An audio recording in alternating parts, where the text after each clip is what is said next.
Hello? Testing, testing.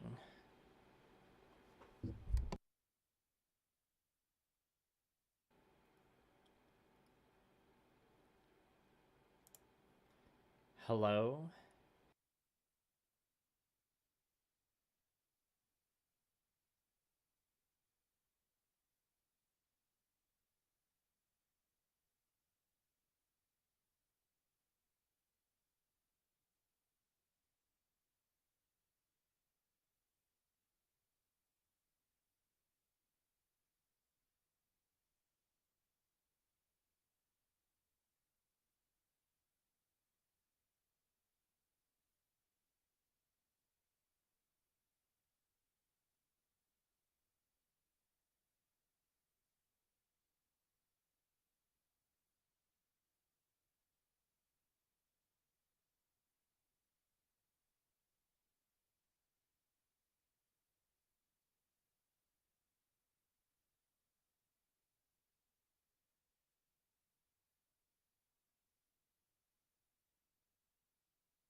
What up, gamers?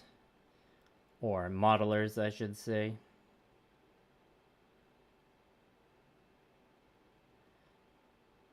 How's everyone doing? Thanks for coming. And thanks for chatting. Mad Chatter, John Bear 2976, Large Beverage. Ooh, I can tell Large Beverage's profile picture is Giorno, so that's pretty sweet. And everyone's favorite MC, the other MC. I'm just making sure my social media promotion went through. Just about ready though.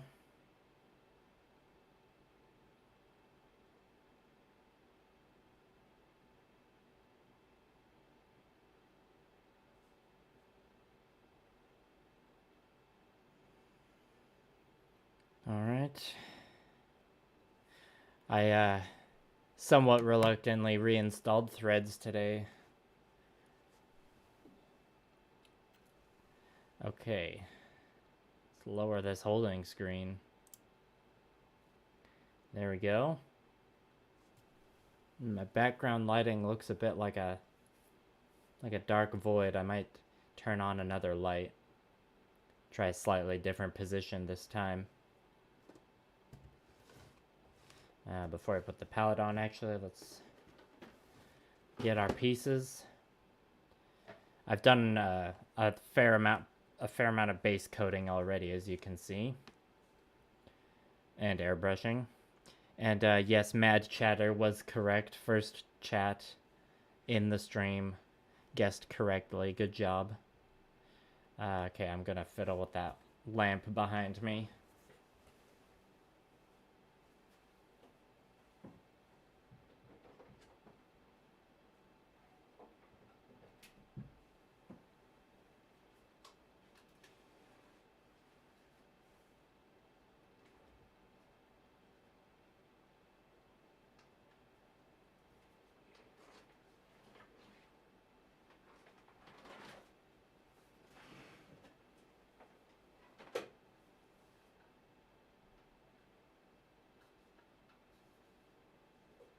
Yeah, that looks kind of jank.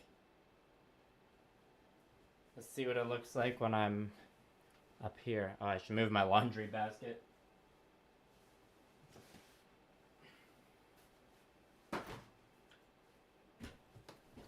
You're all getting all the behind the scenes peeks.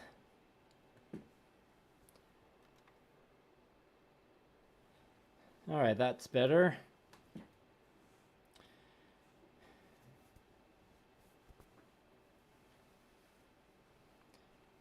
And I'm happy to say we will be burping in this stream. I do have a good old can of Conk Zero.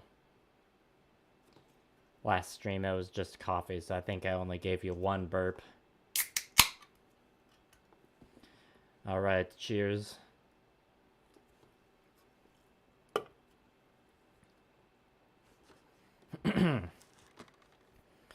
So, I guess I've done a decent amount of the black edge highlighting on some of these parts. Oh, another fun thing I'll be doing in this stream is I'm gonna try something I've been meaning to try for a while. I want to try and do some of the recording for like the actual video where the camera is actually recording to the SD card on the stream, so the camera will get a little shaky when I like reach up to touch the record button, but it'll be some sort of inside look into the behind the scenes productions. This is our head. Definitely haven't done any edge highlighting here.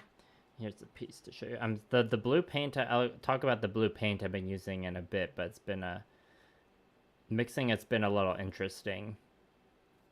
And I'm not entirely sure if I want to do hardcore gradients with this build or some freehand work. That's something I'm gonna decide after all the edge highlighting's done. So this is one of the back thrusters. I've got 2 rounds of edge highlighting done on the black, and you can see I got my classic shifter paint, which was sprayed on first, and I'm kind of painting around that. Let's make this a little brighter.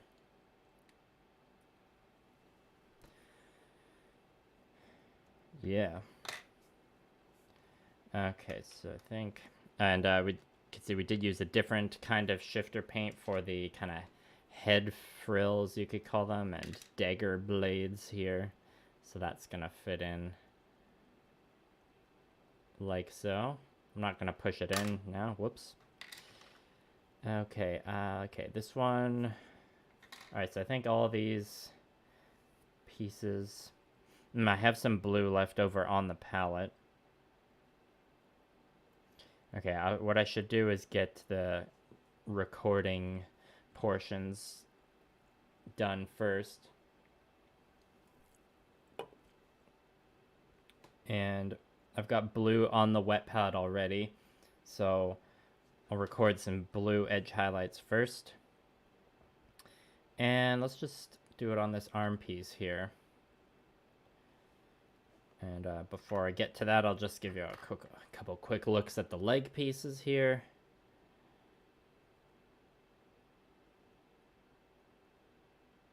Like a lot of my projects, I started with a shifter paint and kind of based the colors around that.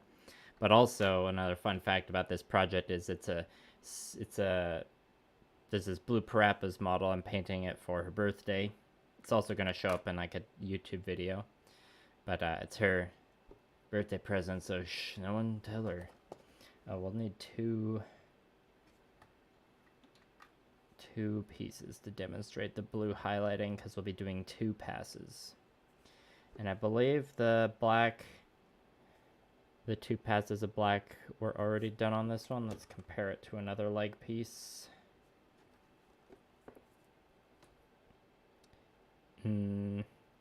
Yes. Okay, I'm just gonna make sure all the pieces that have the black edge highlighting finished are kind of... Actually, I'm gonna do that piece instead. Okay, so everything on the left side.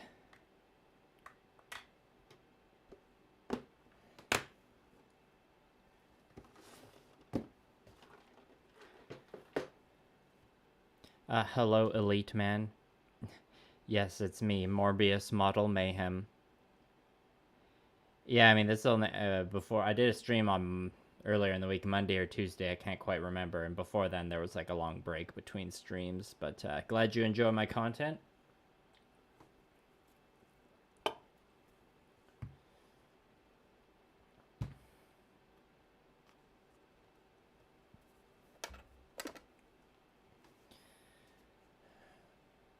Alright, y'all tell me what you think when I need to change the HDMI output on the camera here. So you can see my crazy camera settings. They're not crazy at all, but let me know if that bugs you to see that. For me, it's I'm mostly just doing that so I can see the red recording sign flashing on the computer monitor instead of having to awkwardly look up at the camera screen that I got tilted.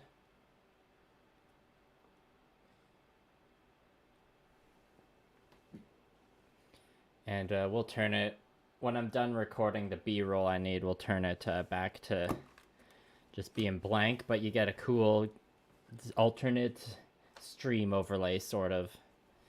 You can see my focus point in my rule of thirds grid. Alright, I'm just re-moistening my wet-ass palette here. So gotta start with a nice whap. And hello, another Nate. Appreciate you coming by whenever you get the chance. And yeah, so the blue, that was the base coat. It's this old bottle of Citadel foundation paint, which isn't a thing anymore. I think foundation paint was meant to be like for base coats, because it's got a lot of pigmentation, so it goes on and you don't need to do multiple coats. But I find like I've mixed it in different levels of intensity, like shaking the pot before putting it on, and like a couple times I've put it on and it's like brighter than the piece I had base coated before, so it's not super consistent. For this isn't like painting an army, it's just painting a one-off model, so it's not a big deal. So we've base coated everything with this. See, you can see how I shook it and it got kind of a different color already. Bear, I'm not painting a Gunpla base, I'm painting an LBX model, which in my head is basically a Gunpla. It's a robot / mech-like model kit that's produced by Bandai. It's just not from a Gundam show. It's called this model is the LBX Pandora. So the first, we're doing 2 rounds of edge highlighting across the blue and the black, but for the blue, it's just two mixes of these 2 colors. The first one is mostly this with a little splash of this, and then the second round is roughly 50-50. Where's my mixing brush? Oh, you got a night off from work due to flooding. Nice.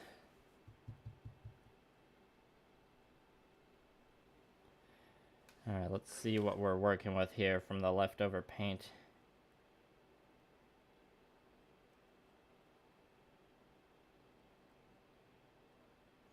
Alright, well let's just try and do a straight up edge highlight with that blue that's on there and see how that looks. I think if the edge highlighting looks super consistent or inconsistent, won't be the biggest deal really. Because I don't exactly know what I'm gonna do after those first initial edge highlights.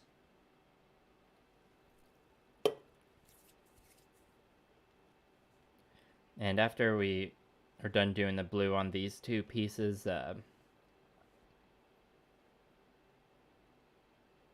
we'll see what the paint on the palette is like. From there we might move on to doing some black, which I'm highlighting with this like navy turquoise, just so we can get all the B-roll recording for the stream over with, so I can turn the camera overlay off. Which brush? There's the brushes I was using. Whoop. Been doing everything with these 2 brushes, not super like fancy, just a tip that's just the amount of preciseness I need for this situation.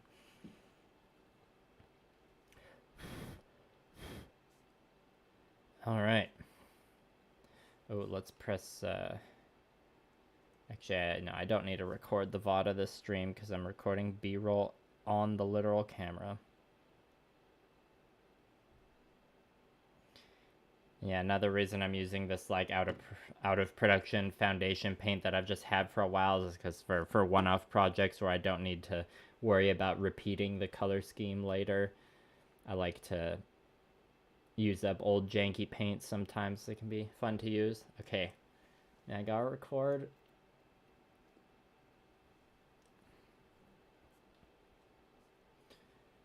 And I gotta keep it in focus.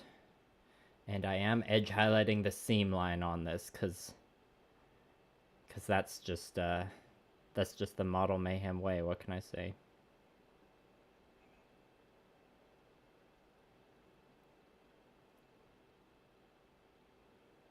Yeah, so this is a pretty good, for the first pass edge highlight, a pretty thick line and a tone that isn't that far off from the base. My line is a little not straight, but that's fine. Yeah, the colors I'm painting this model are like not that far off from colors I've painted other Gunplas in the past, especially with like the purple shifter paint and everything. So whatever happens after these initial edge highlights, maybe I'll do. Maybe I'll get a little experimental. We'll see. I also have to make sure I paint it in a way that Blue Parappa likes it. But I think, well, another reason I went with the blue and purples, because those are definitely colors she likes. You know, hence her name, Blue Parappa. So I'm confident in my color choices being something she'll be pleased with. Okay, that's enough recording of this edge highlight. Hello, XeroxEXE. Yes, I know that feeling, another native. You're like, I hope that my place of work just explodes tomorrow and I don't have to go in.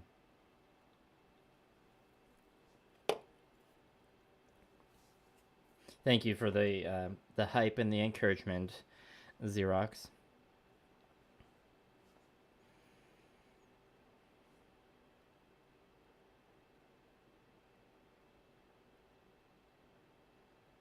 What do y'all think of the way the stream looks when I have the camera interface or camera overlay turned on? Is it too distracting or does it look neat? Let's move this focus point actually.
It feels good to be edge highlighting some Bandai model kit armor panels again. Not that I haven't been enjoying those miniatures I've been painting. Just been doing a lot of them, so you know me, I gotta switch it up to stay in the game. I do like literally have some Conquest minis that are like in progress on the other desk in the room. Cause I got lots that needs to be painted by June. Burp one, there we go. Let me just use up the paint on my brush. I'll update the overlay. Maybe we'll break the record tonight. I'm pretty sure the actual record is like higher than 7, but that would have happened before I started like recording the burps.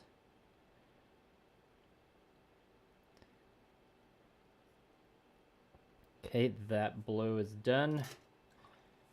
Let's update the burps.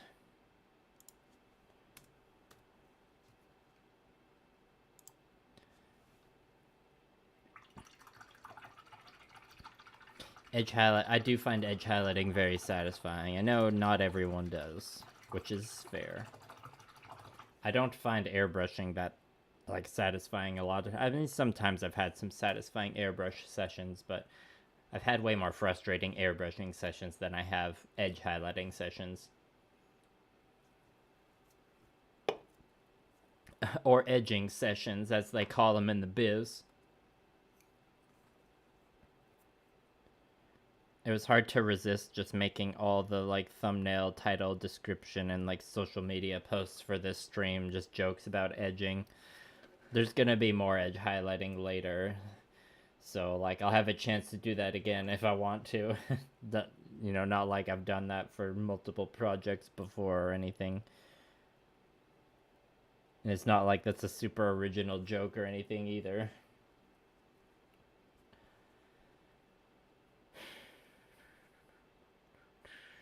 The bicep section here is not very satisfying to edge highlight though. There's only like one real edge you do.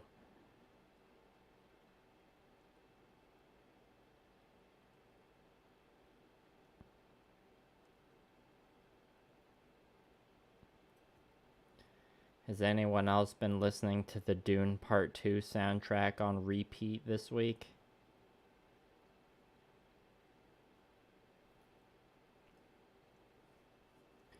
Well, for me, it's been mostly flipping between that and good old Hikaru Utada.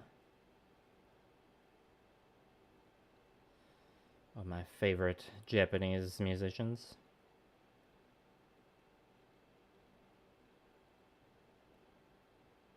Right after Yoko Kanno, of course.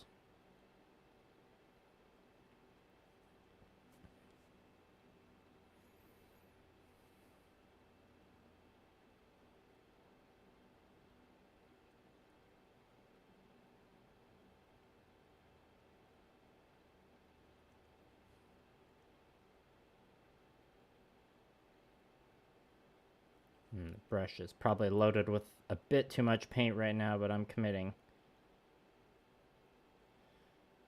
You know how it is with my, when it comes to painting scale or Bandai models like miniatures. I just kind of accept that there's gonna be like texture from brush strokes and stray dust and stuff, and it's really, it's like basically impossible to prevent all of it.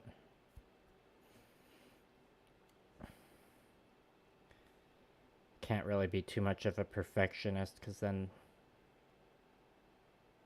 it just gets too frustrating and then stuff won't even get done.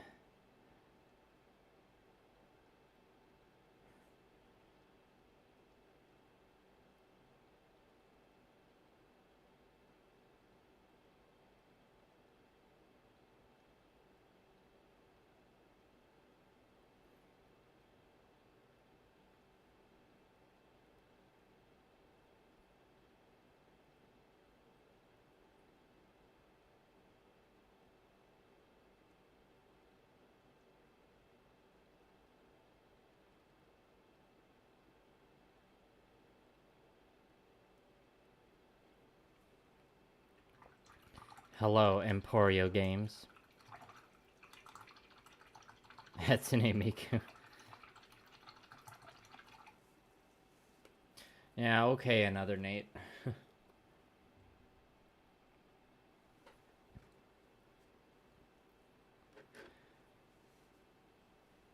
Just adjusting the camera a bit here so the focus hopefully gets better.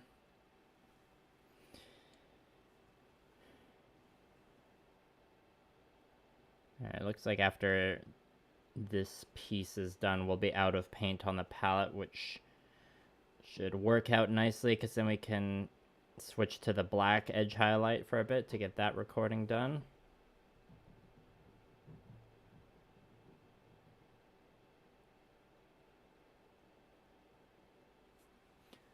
Okay, my moving around of the camera didn't quite work out there.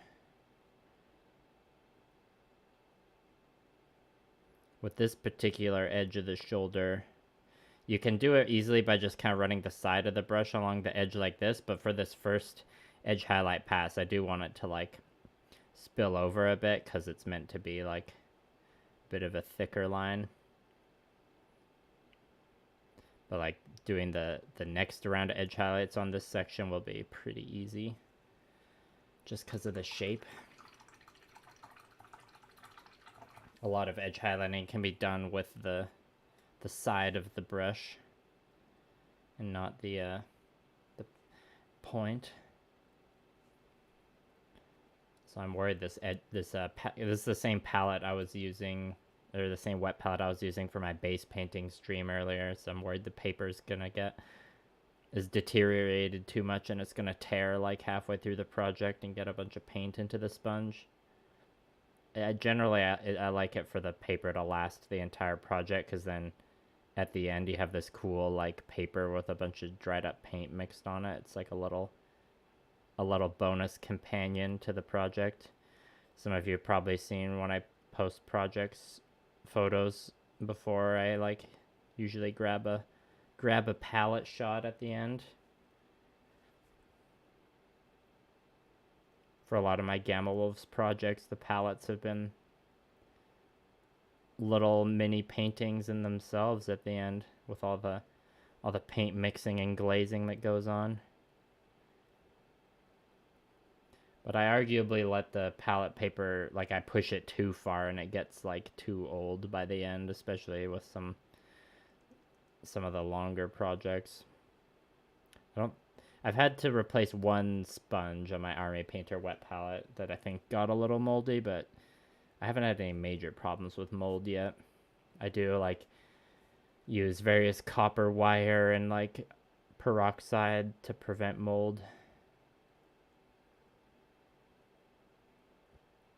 And I use filtered water in the sponge, not just straight up tap water.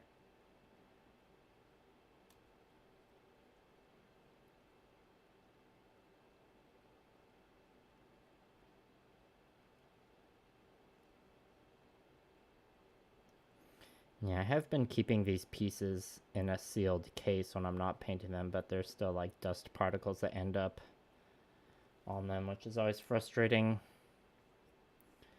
But you know, when this edge highlighting stage is over, I'll take the next work in progress photos. I'll kind of go over everything, try and brush the most egregious particles off.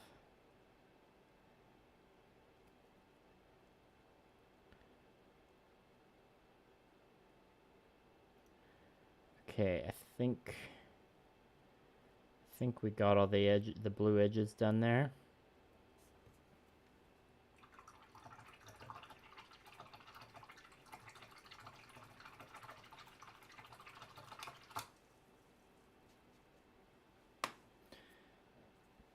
I think we need to add a tiny bit of, yeah.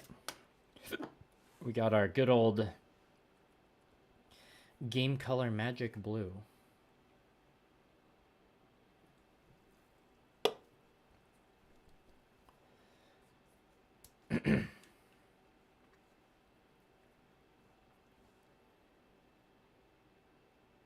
Just a little bit.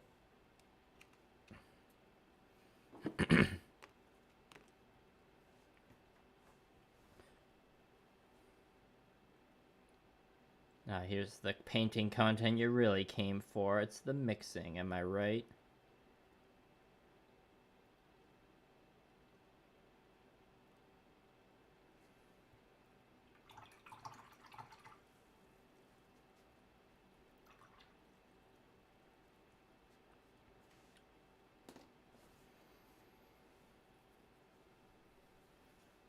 Okay, let's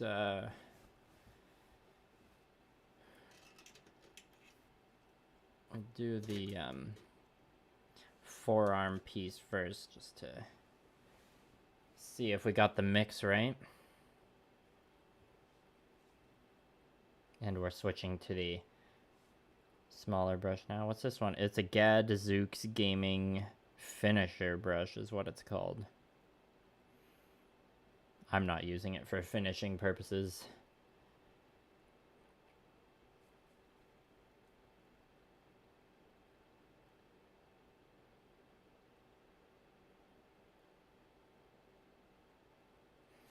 An initial inspection. Let's grab paint more from the middle here where it's a bit brighter.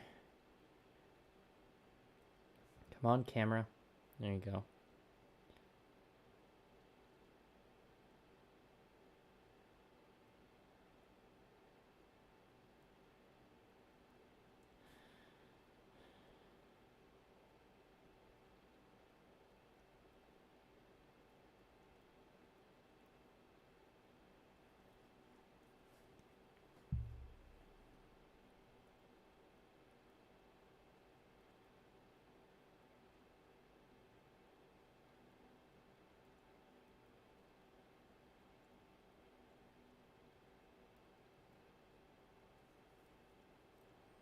So again, on this, I guess the cuff here, you would call it, I'm like just using the side of the brush to easily hit that edge.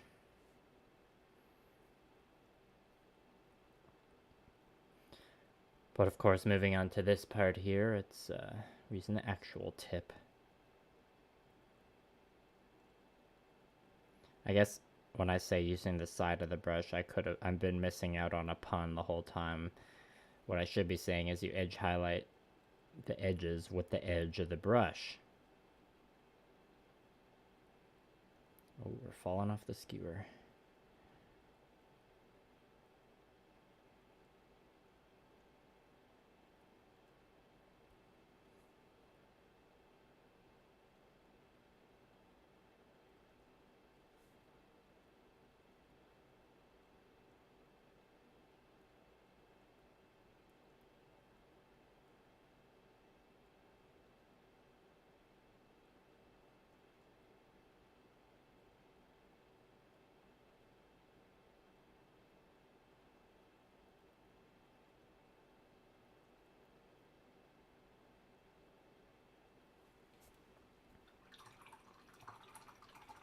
Is anyone else working on any hobby stuff tonight?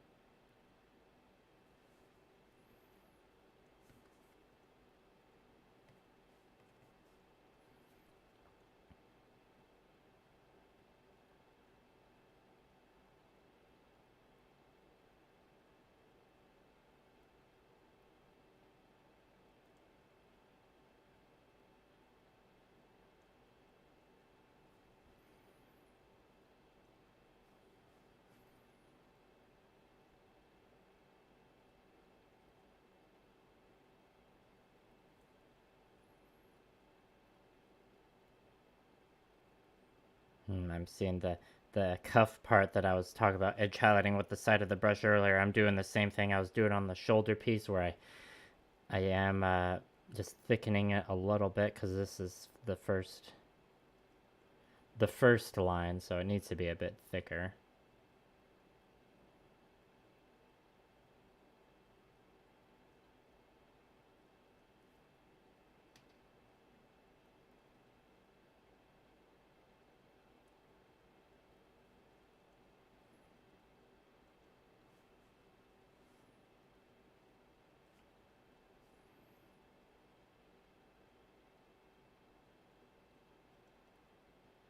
We spilled into the gap a little bit there.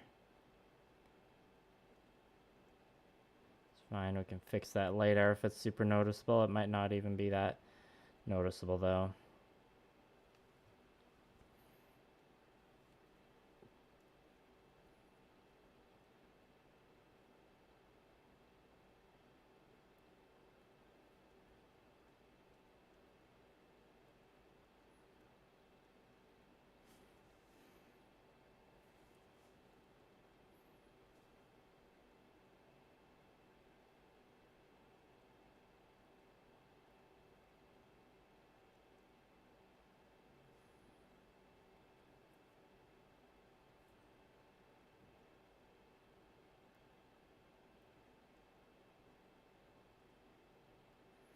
Okay, I think we got the edges on that piece done.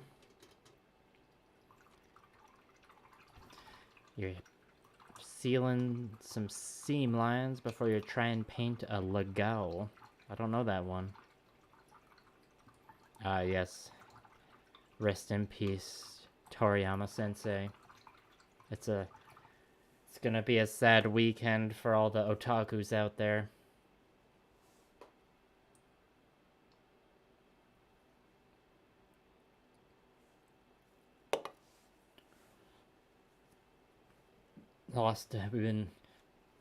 We lost 2 manga legends in the last 2 years, and that's too many. I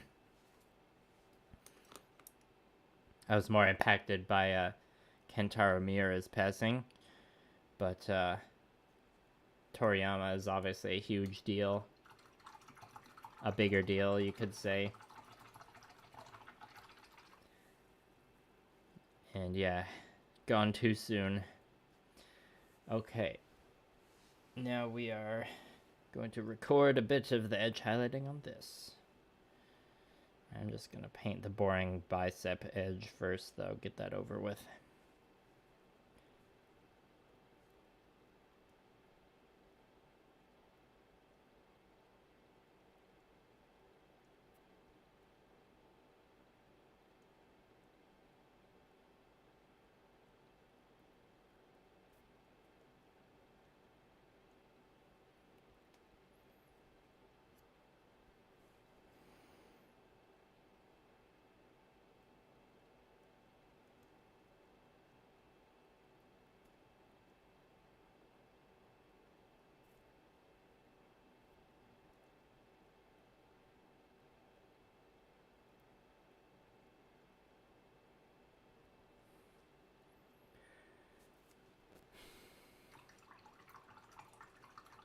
Ah, yes, your Hellblasters. 5 in Imperial Fists and the other 5 in the other Loyalist factions. That's cool. Are they all going to be fielded in the same army? Is like the backstory that some of them are just passing through, or like on an exchange program, hang out with the Imperial Fists for a while?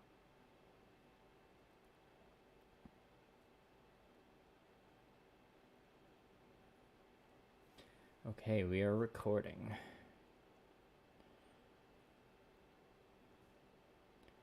So now I'm gonna basically, oh, that paint was too thick. Let's try that again. I am using the side of the brush now exclusively for this section here.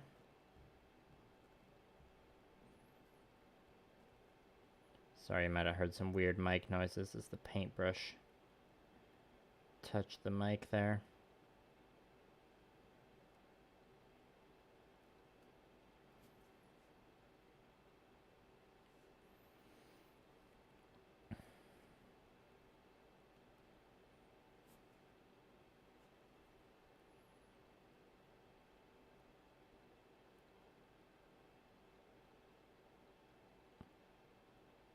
Is it absolutely thrilling to see the recording countdown of the half-an-hour video file on the camera overlay?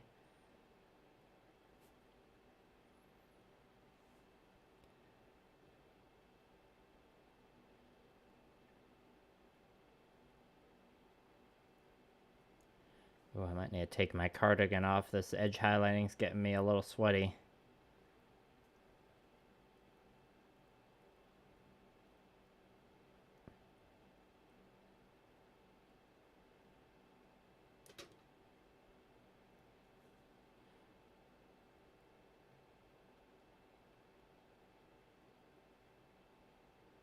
I can already tell that my recordings are going to be slightly longer than usual when I'm doing this while streaming, but that's okay.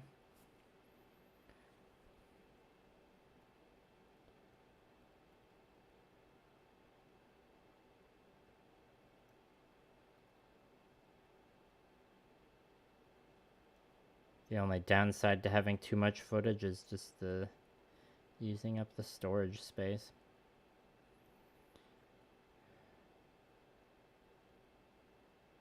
And I guess it takes a bit longer to go through the footage when you're editing.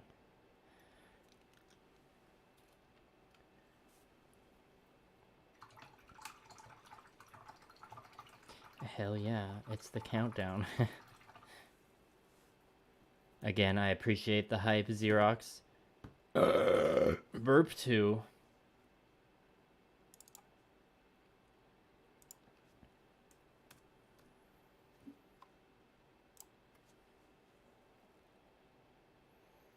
Yep, those are some messy edge highlights. I think I need to move the camera over a bit. Sorry for the shaky cam.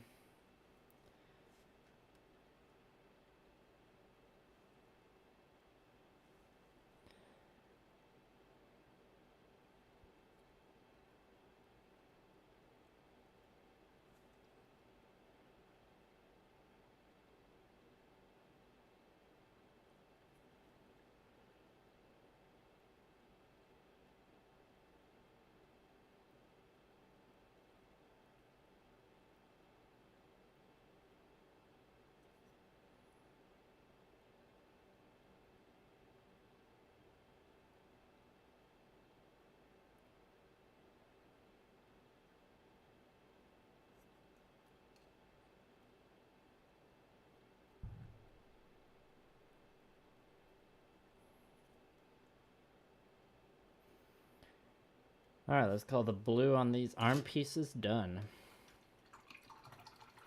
Hello, none of your business. Good name.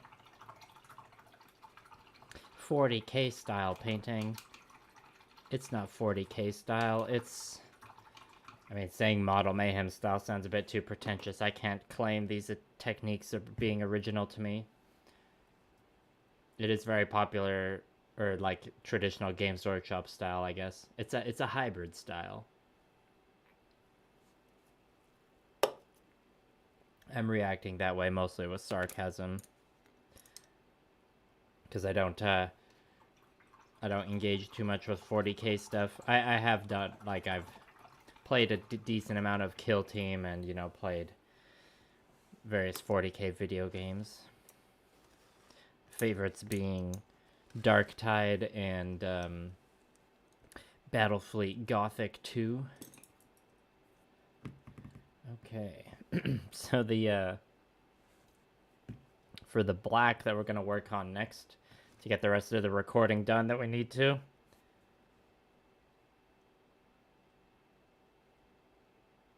A shiny draw. The base coat is this like just dark navy blue I mixed with a bunch of different random paints. I think there's like a couple of paints that were almost empty. So I like thinned them a bit, combined them in here, and then mixed in some other paints and just kind of like experimented, and I ended up with this like really dark navy blue. So that's the base coat, and then the highlight is this secret weapon Titan dark navy. Oh, is that a Gundam reference? This paint is it's okay. I like the secret weapon wash I have, but secret weapon is out of business now. The paint, it's like pretty middle of the road quality. Mecha hammer paint style. I mean, it's just can boil it down to like standard hand painting techniques, focusing on glazing and edge highlighting. Grimpla, it's definitely not Grimpla, because that saying or throwing in the grim word just, you know, evokes grim dark, and to me grim dark painting is like lots of weathering, texture, and like griminess, which I go for like a very clean look.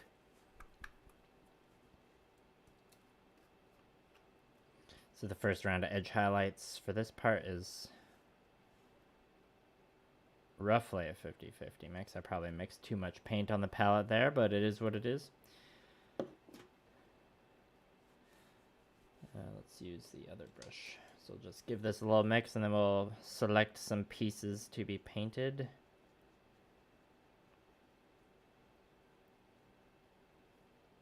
Oh yeah, there's that good paint mixing content. think we need a bit more of that navy, actually.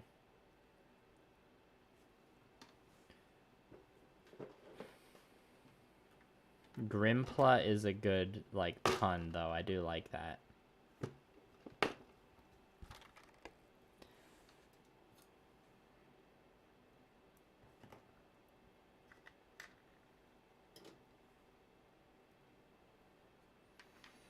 Okay, so I need pieces that... Okay, this will be a good one. This one I did some of the edge highlighting. Same with this one, so we can do the recording on these pieces.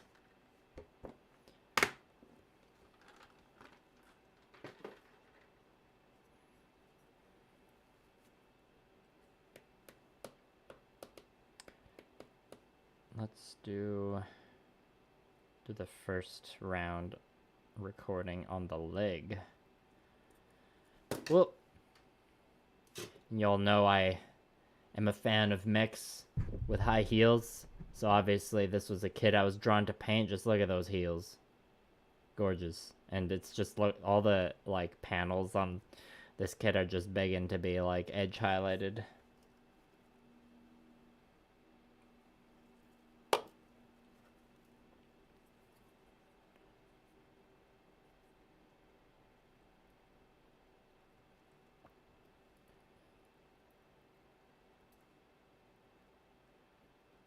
Gotta be a little careful shoving the skewer in there. I don't want to push too hard.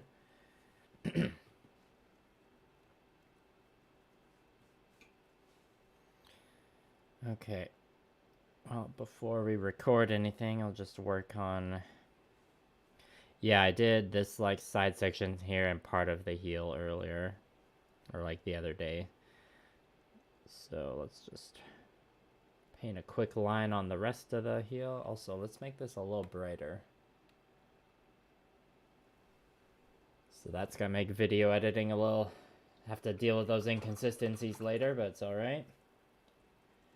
Ain't nothing I haven't dealt with before.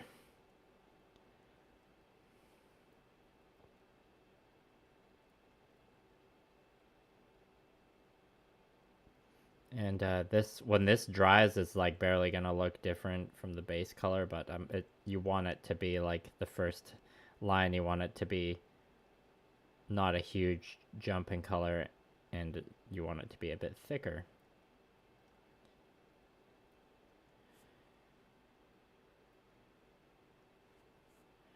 Okay, I'll just finish doing the toe here. Then I should be able to see how it looks dried on the other side.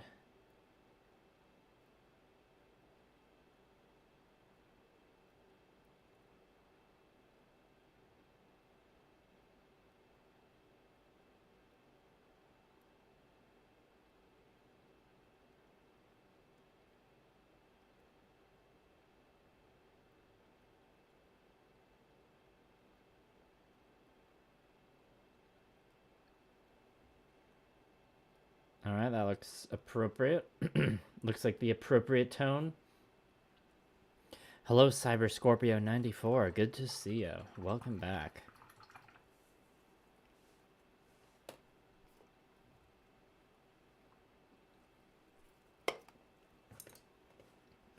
Okay, time to hit the old record button, and you can witness the countdown. And won't be too much longer before we're back to the old no camera layout, so don't worry. Or camera interface, HUD, I'm not sure exactly what to call it, really. Info display.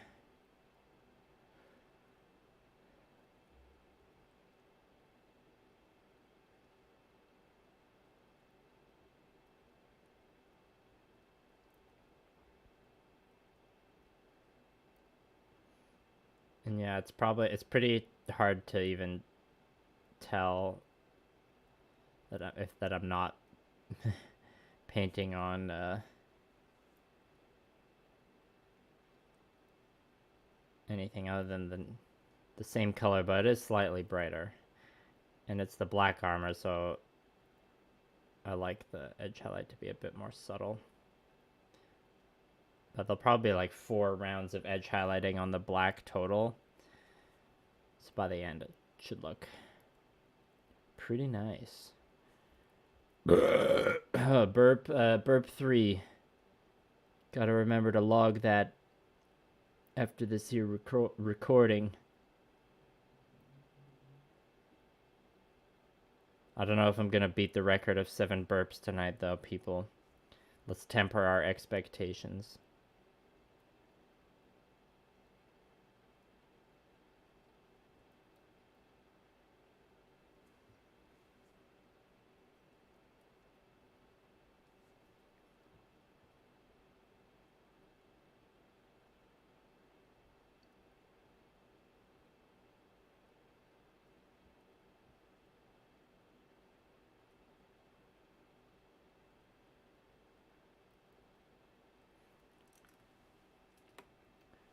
Stopping the recording now, but I am just gonna do a couple more passes here.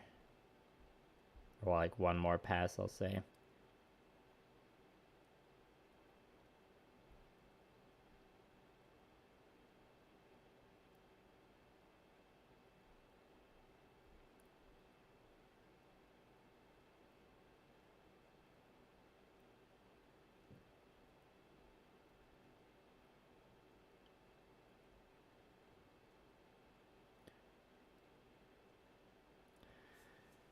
Alright, let's move on to the torso, which is also partially done already. The black it is, or the black anyways. Thanks, Cyber Scorpio.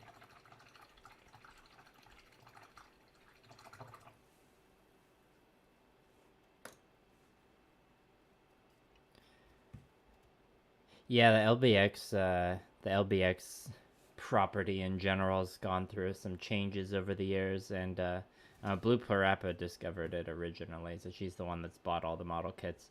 If you've watched any of my like content from like way back in 2021, you know, the long time of 3 years ago, there's like some very brief LBX features. I've actually painted an LBX in Model Mayhem style before. I should go grab it to show you guys. Hello, Zelda Blanco. I'll just give you a brief look here. It's the LBX Pandora. Some of the pieces. Okay, I'm just gonna go grab the other LBX I hand painted real quick so you can see it. I'll explain the camera grid when I'm back, Cyber Scorpio.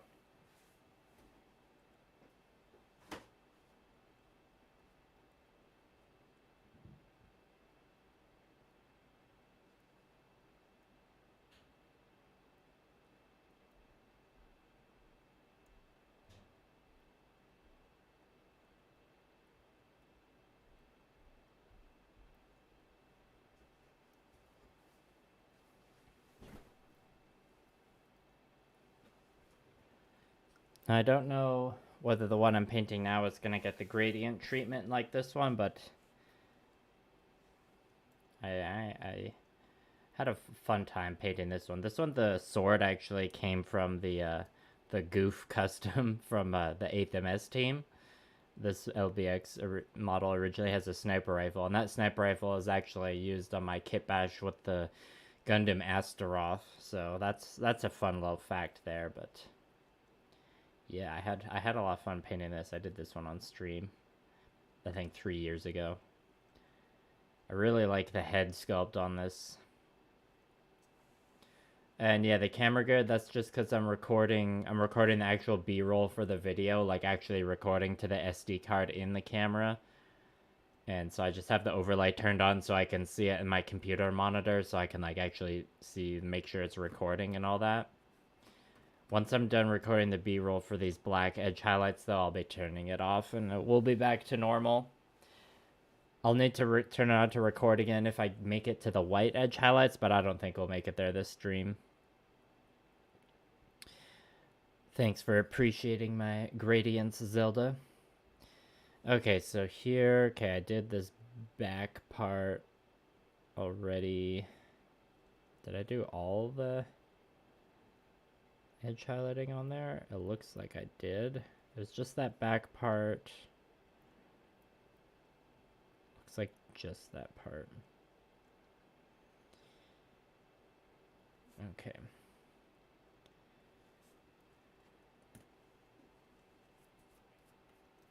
Just need a bit more of this Titan Dark Navy on the palette.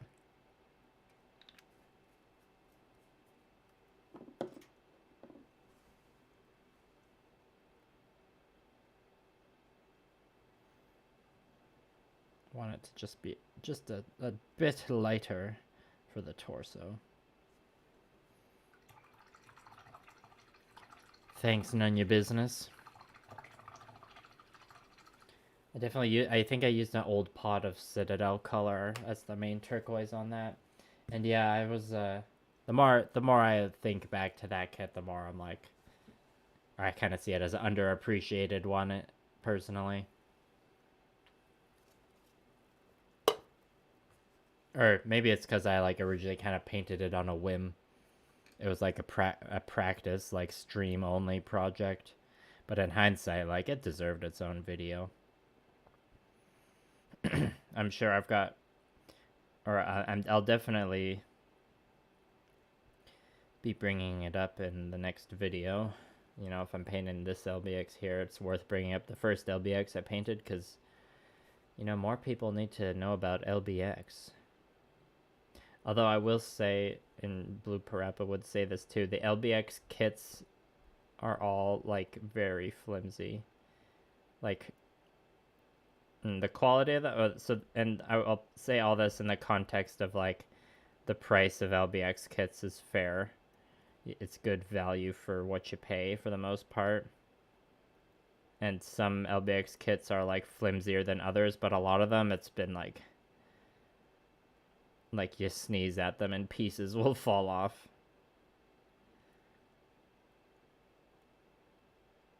But you know, you can definitely use that as a good excuse to paint them. Because when you add some layers of paint to those joints, things tighten up a bit. But you know, add too much paint and then you get into the danger zone.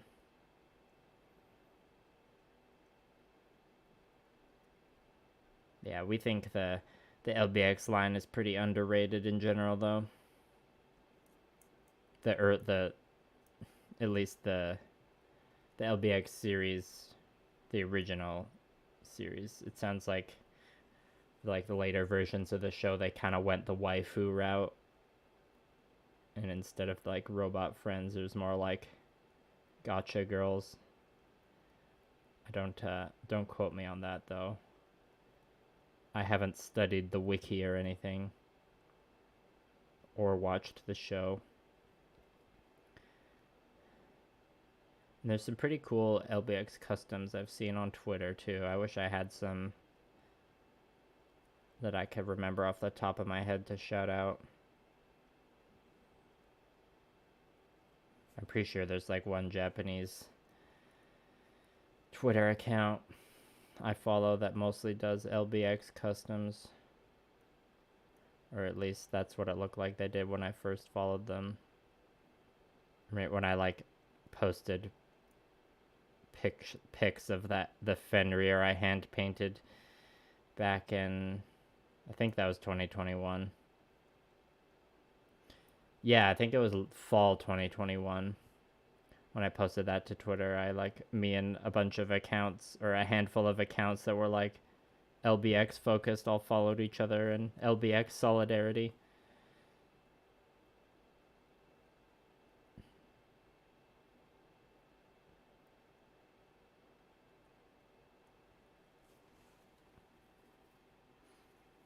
Little Battlers Experience, Dolfo. Also, hello, Dolfo. Yeah, it's the first, Cyber Scorpio, it's the first time doing it on this stream. Dolfo, do you remember this LBX Fenrir kit?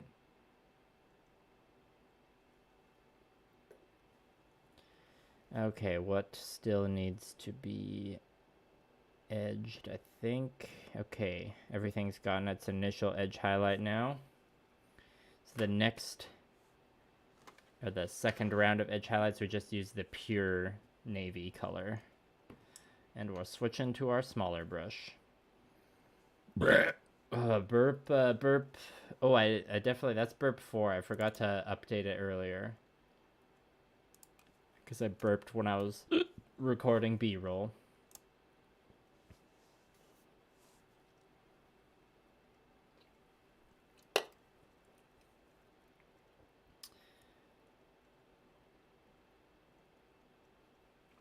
Alright, this recording shouldn't take too long.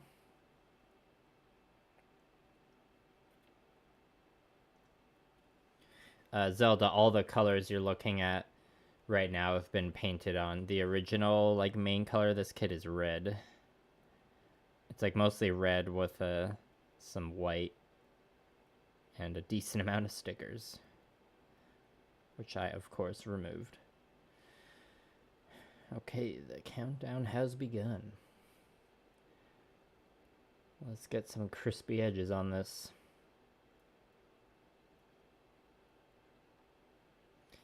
Yeah, one thing to always keep in mind that I still forget sometimes is, like, you paint the color on and it might look too bright, but it often dries to end up looking a lot darker.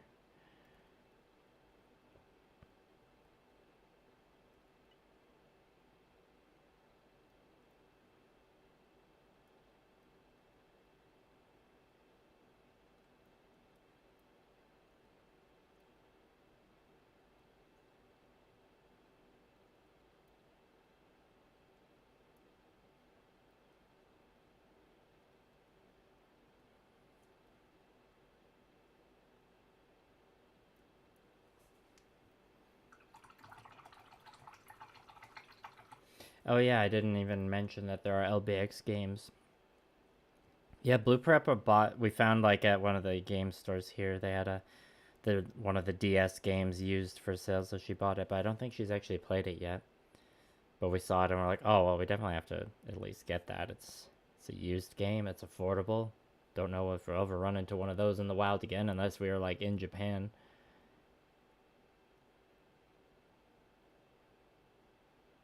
And that line was a little too thick, I must say.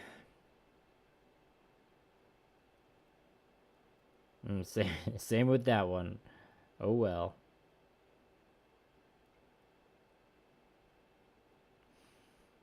Oh, where all these fibers keep coming from. Yeah, this model kit definitely had large surfaces on, or large stickers across curved surfaces. Speaking of stickers, Blue Parappa built a Gunpla this week.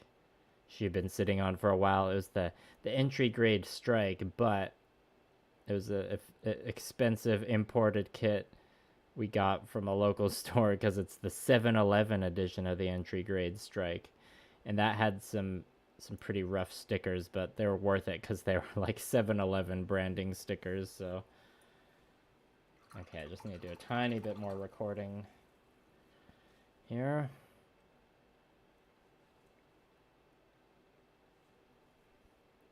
Don't want to fill up my SD cards too much.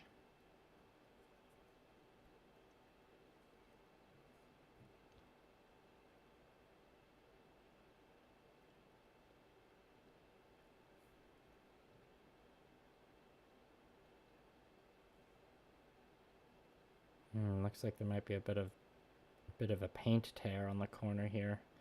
Probably when I accidentally dropped it. Oh, and the camera's not even in focus. Okay, that's enough recording. Okay, now I can turn the camera overlay off. Everyone pay attention. You're gonna see the main menu of the Fuji X-T4. Whoa.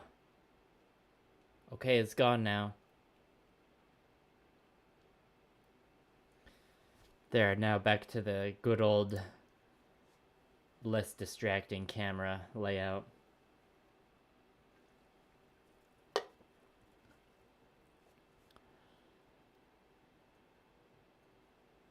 Oh damn, you played it on New Game Plus twice. I'm glad to be able to be working on an LBX model with such a dedicated LBX enjoyer in the chat.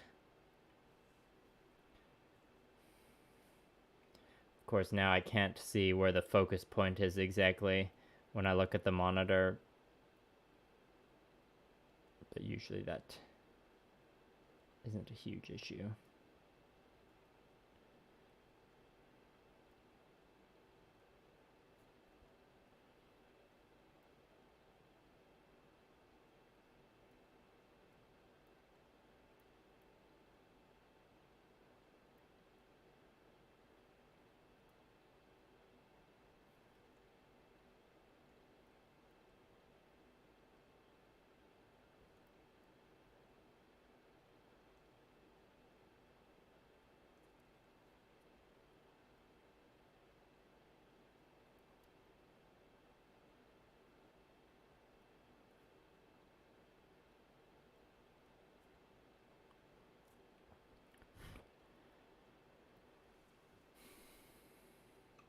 Yeah, the entry grade strike is really solid for what it is.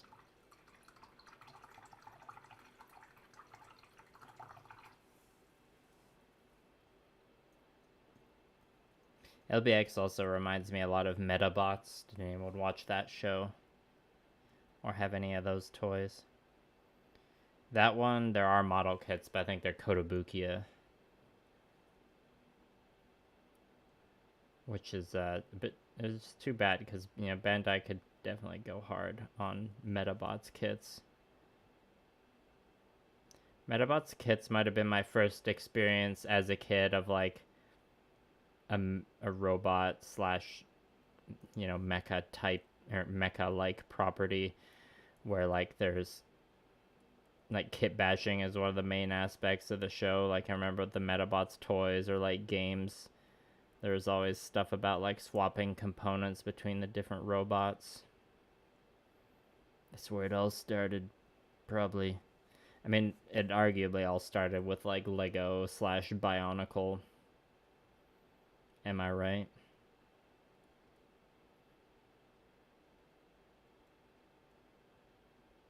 Definitely made that joke in a video.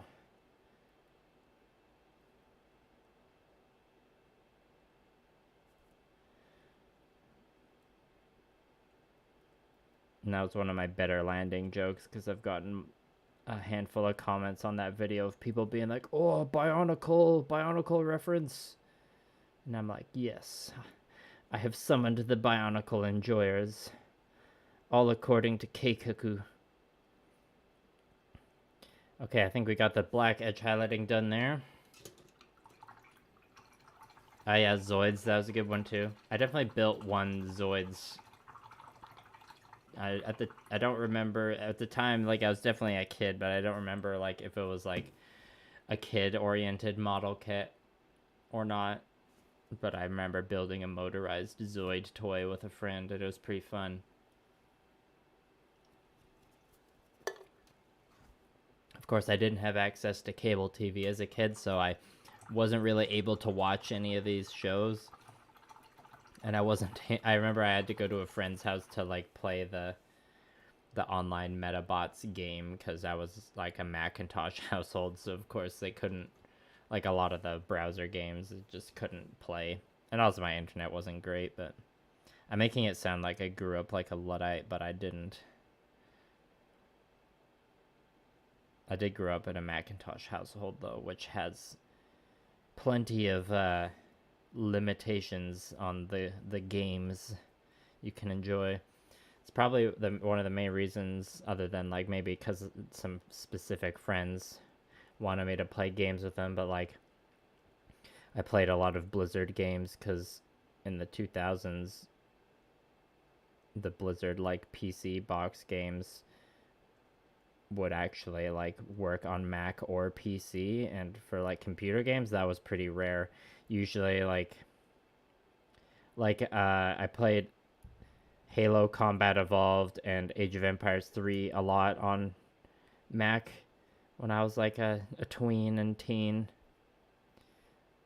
But like I had to specifically go to like a Mac specialty store to buy like the Mac ports of Halo Combat Evolved and Age of Empires 3 that, you know, came out after the fact, or like way after release. But Blizzard games, you could buy those at release and they would work for Mac or PC. So that's why like most of the computer gaming I did was like World of Warcraft, Diablo 3, StarCraft 2. But you know, eventually when I could buy my what finally got me to switch to PC. I mean, I knew for years that I was like eventually wanted to be entirely a PC person, but what made me buy my first PC was the announcement of Total War Warhammer 2. Because of course it was.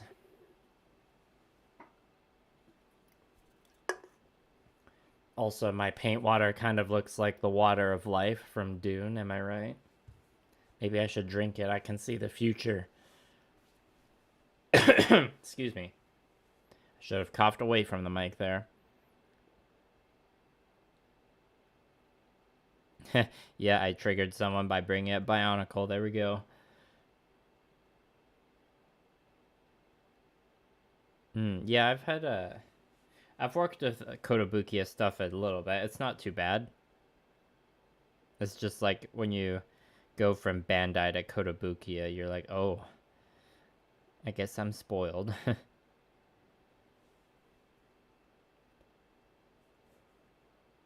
Turns out the company with piles of money and years of engineering to develop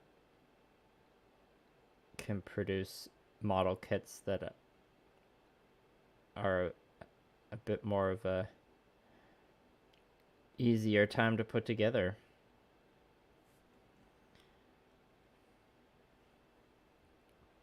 For the most part.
Okay, I think that wraps up the edge highlighting on this leg here.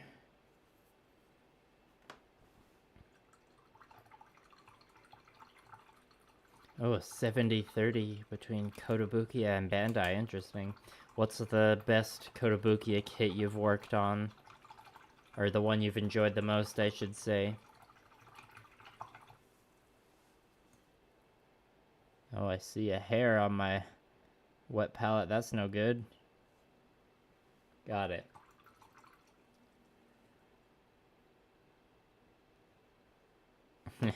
Well, every company makes hand grenade model kits, it seems.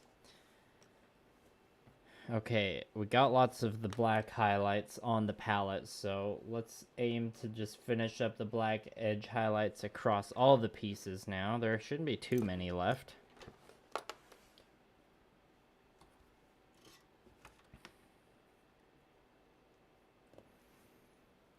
So these two are finished. We'll put those there. We haven't done any on there or there. Okay, all these pieces need black edge highlights. We can definitely power through all that on stream. We're at hour and 15 minutes. Was planning on going to at least 2 hours. Burp 5. Oh, burp 6. This bonus hiccup burp there. Well, maybe we will meet the record. I'm out of conch now though, so. Burps 6.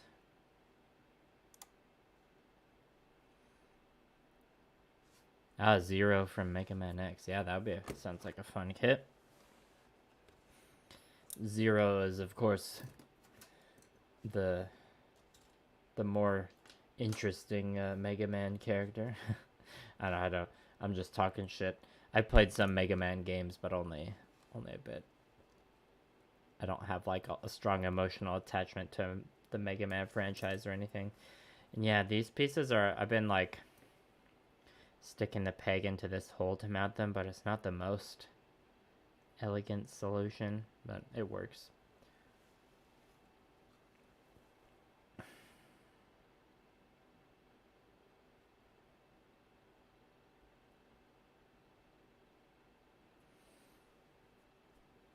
Disgusting. Yep. It ain't a mayhem stream with a few burps, am I right? Unless it's like a midday or morning stream where I'm drinking coffee, then maybe you can expect like 1 burp at most. 2 if you're lucky.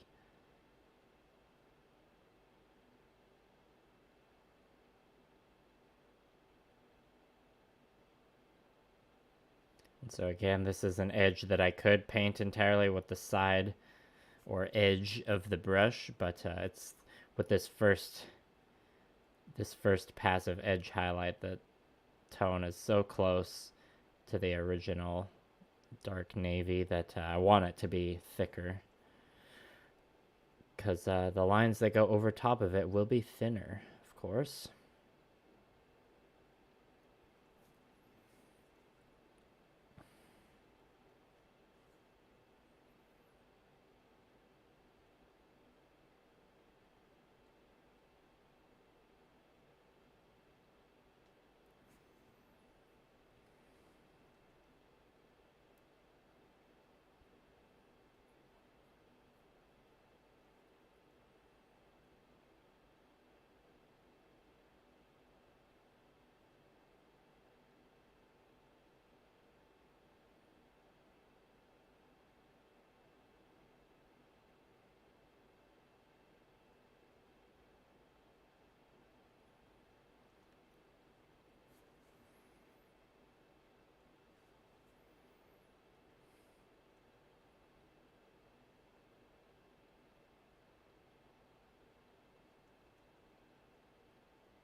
Sorry, those parts are pretty narrow. I had to concentrate.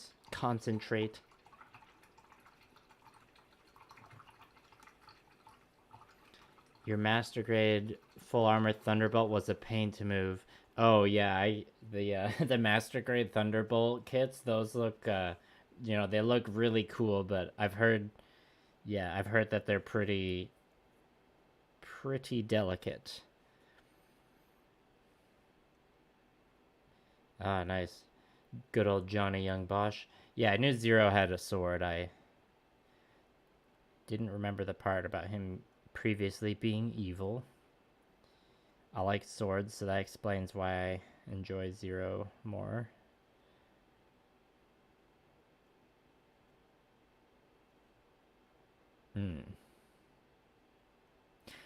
Johnny Young Bosch, did he do the voice of Lelouch in Code Gay ass.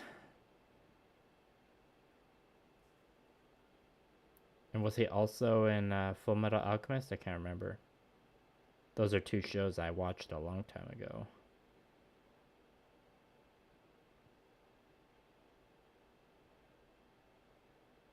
I've rewatched Code Geass in the last 5 years, but only through the like recap movies, so it doesn't quite count.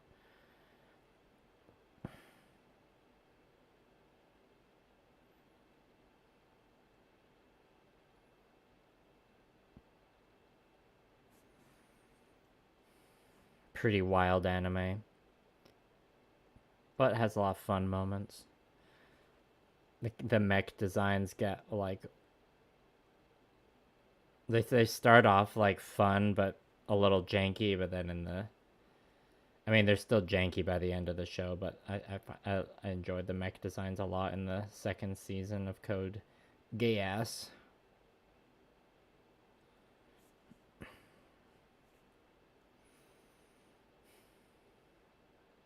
That was back when I watched dubs more often.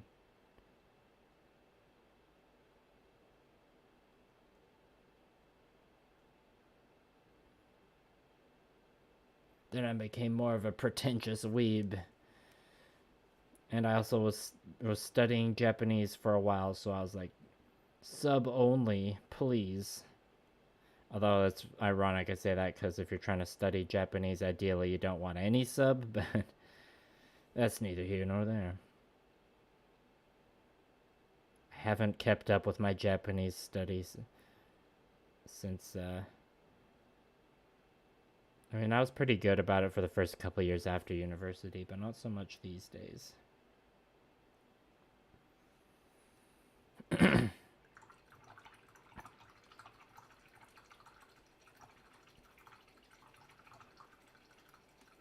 Yeah, Devil May Cry, that's pretty corny.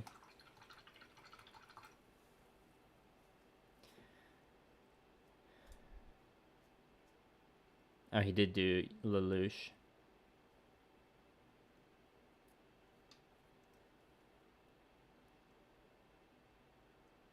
Which Power Ranger was Johnny Young Bosch? I wasn't allowed to watch Power Rangers as a kid, funnily enough. Because I think me and my younger brother, we rented a Power Rangers tape once, and after watching it, we just got like way too rowdy, trying to do karate all over the house, and my parents were like, no more Power Rangers. Which, you know, I can understand why they would do that.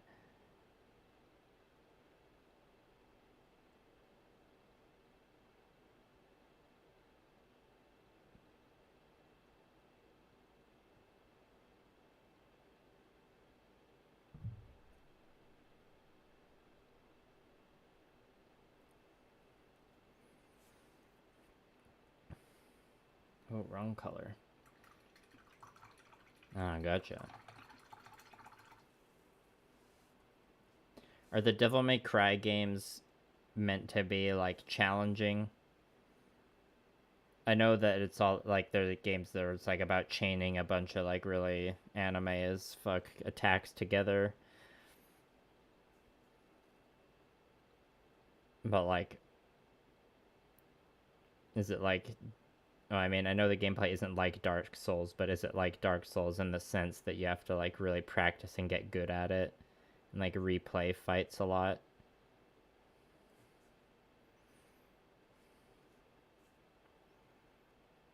Or is it just, like, button mash heaven?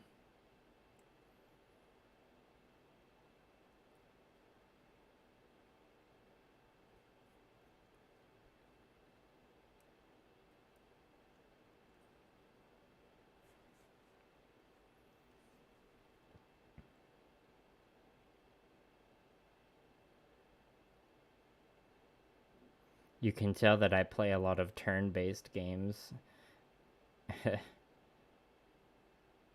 Although one of my favorite games is, it's like, it is turn-based, but there's some sort of real-time stuff in there. That's Valkyria Chronicles. It's a great game. I only made it like halfway through Valkyria Chronicles 4 before I got distracted by other games. Valkyria Chronicles 4 was a pretty challenging game, but like in a good way.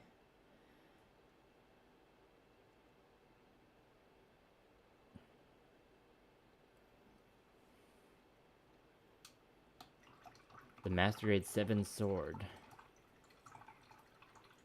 Yeah, I think I know which one that is, and I can see why that would be a frustrating one. So you can make Devil May Cry challenging if you want. Oh, and there's a mode where you can get one shot. That's fun. Machu, it's a Bandai model kit. Technically not a Gunpla, it's the LBX Pandora. Here's its head. It's in a bunch of pieces right now. I don't want to interrupt the painting to show you all the pieces, but it's the LBX Pandora if you want to look up what that looks like. I'm working on one of the back thrusters right now. Or the hip thruster, I guess.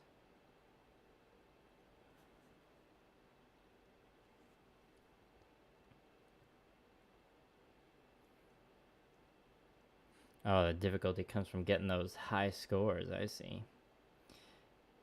Devil May Cry looks like a super fun and satisfying game if you hit those combos.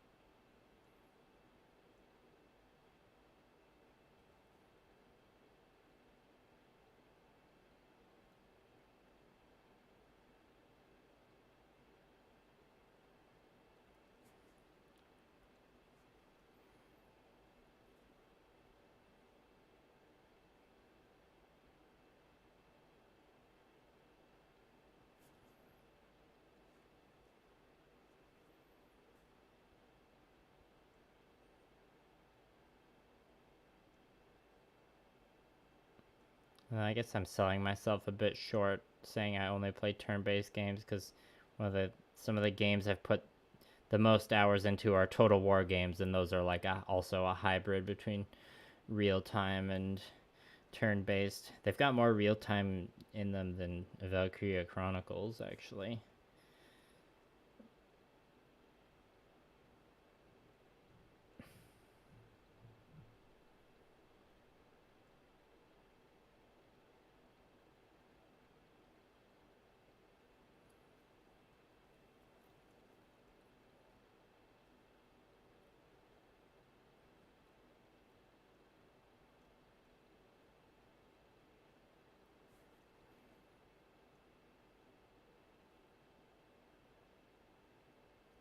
Okay, I think we're done the black edge highlight on that piece.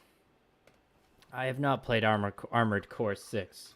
I have admired it greatly from a distance, though. The only new-ish game I've played lately is Baldur's Gate 3. Although that's not true, I also played Darktide. You don't talk about Devil May Cry 2? Gotcha. Oh, restarting the stage if you die, that's rough. That's some... You need to be a sweaty gamer to pull that one off.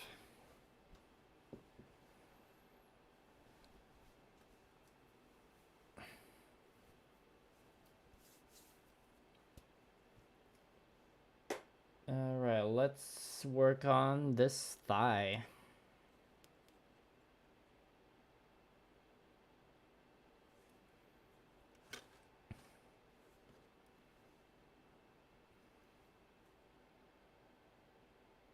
Let's see how far along I am with finishing up the black when this paint gets used up. Yeah, it might work out that we have just enough paint left. And by then I'll be ready to highlight a bit of blue before I wrap up the stream, probably.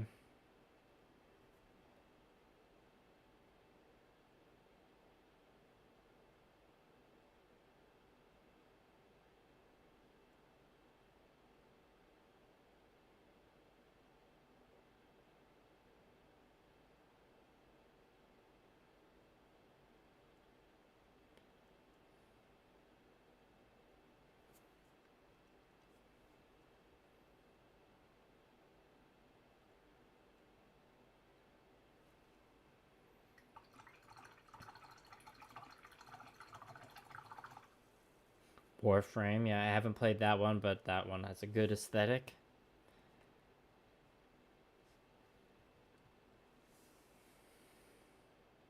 It's easy to like be in a consistent playing schedule with the, the live service type games if it's a live service that scratches the itch of your particular tastes well enough. It's like Vermintide 2 and Darktide, those are live service games. I mean, I haven't played as much Darktide as I've played Vermintide 2. Like Vermintide 2 is one of the few games on that I've 100%ed with the achievements on Steam. It might be the only one actually. Love that game. And a lot of that comes from just like I like the Warhammer Fantasy setting a lot. And Fat Shark, the developers, just nailed it. Nailed the vibe of the setting for Darktide, and also made like a really good, satisfying gameplay for it. So, and then the same goes for Darktide, although it didn't launch in the best state.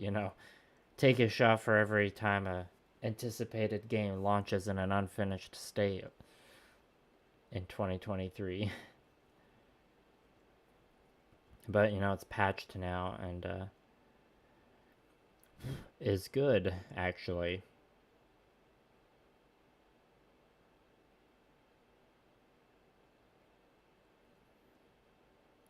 I was so crazy when Baldur's Gate 3 came out, and I was like, oh my god, it released and it's like pretty much finished? That's crazy. There's no day one DLC? What the hell? You mean I just get the full game when I pay full price for it?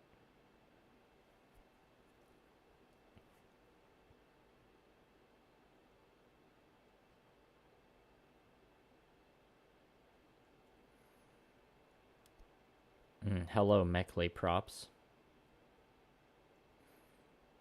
That's a good one.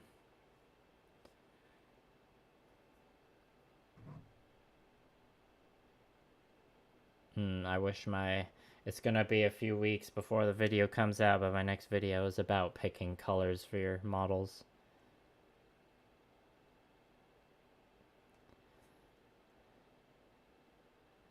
I suppose if you can live ask me questions while I'm live about picking colors if you like, but maybe you're just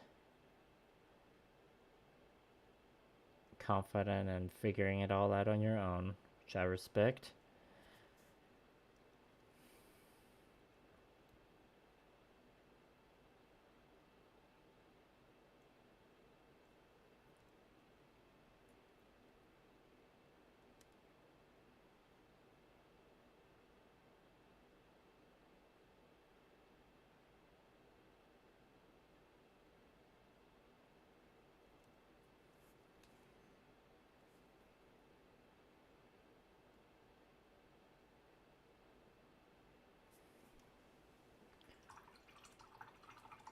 Yeah, From Software, they're a pretty like good developer for that. Yeah, I've heard lots of good things about Helldivers.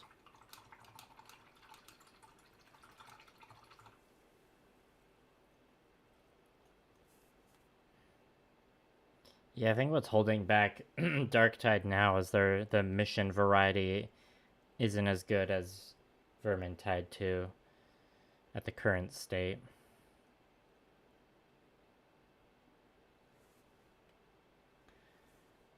And they've only done like one kind of like themed free LC, so maybe with one or two more of those they can add a couple more enemy types, a couple more map stages, or some more interesting boss fights. And it can like be kind of in the same tier as Vermintide 2. I kind of wish there was there's like a couple gameplay changes they made in Darktide that were like good quality of life improvements that I wish could be like moved over to Vermintide 2, but it's probably not going to happen.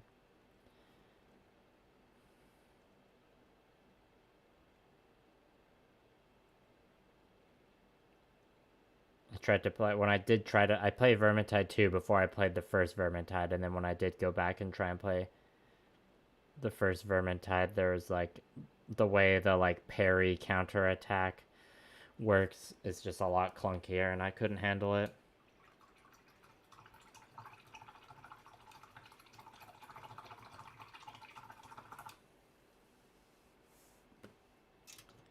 Yeah, what's it? Is Helldivers? So Helldivers, was that in early access for a while and it released this year, or is the thing that just came out Helldivers 2? I've only been like, I haven't been playing it just because I don't have time.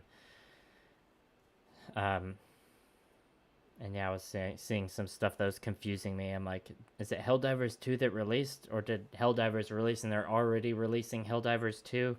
Is it like a tongue-in-cheek thing where it's DLC, but that they're just calling it Helldivers 2? And I realized I've been using the skinny brush this whole time. I should have been using the thicker one. Yeah, it seems like most of the like everyone other than like the huge AAA developers have been giving us bangers.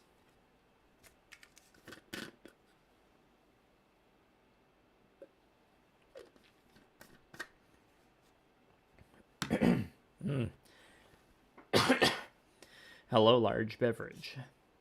I'm glad you could make it. Gunmetal, Prussian blue, and brass accent. That sounds nice and classy.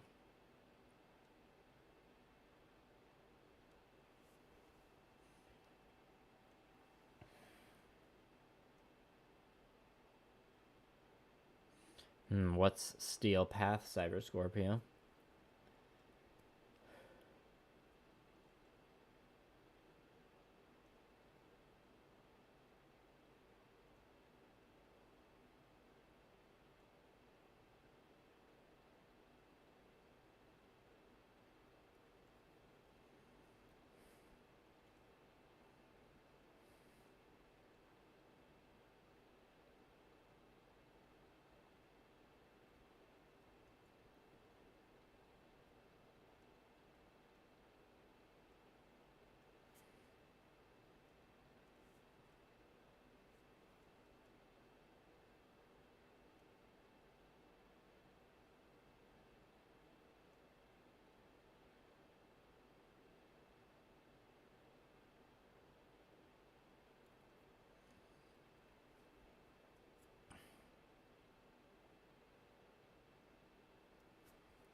One technique I can kind of speak of is, you might be able to see I'm like, with my left hand, I'm moving the part, like the brush is almost staying stationary, but I'm moving the part to get the brush to move along the edge. It's kind of, my brush hand is moving too. It's more like a combination of the two. Not so much for this straight part here, more for this curvy part of the thigh. I'll try and be a bit more deliberate with it with this part.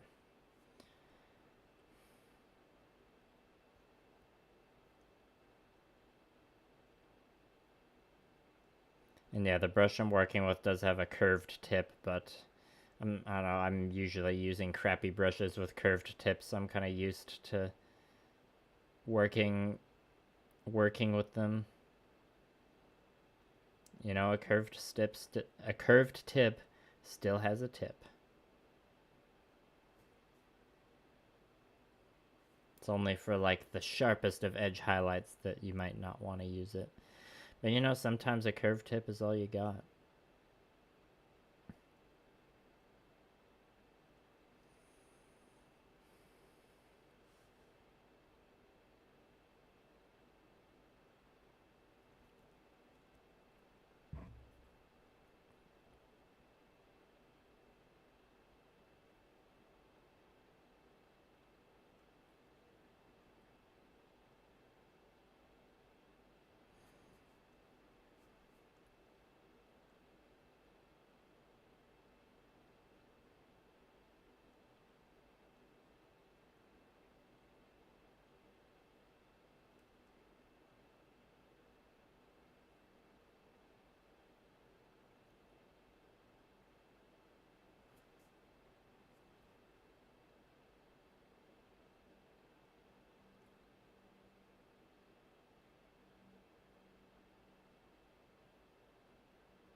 Okay, I think we got the black done on that part. Another piece down.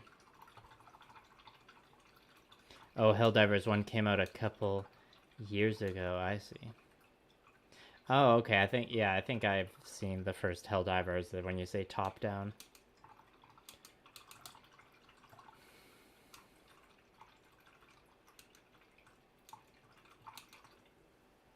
That's pretty cool when the game switches up genres between sequels like that.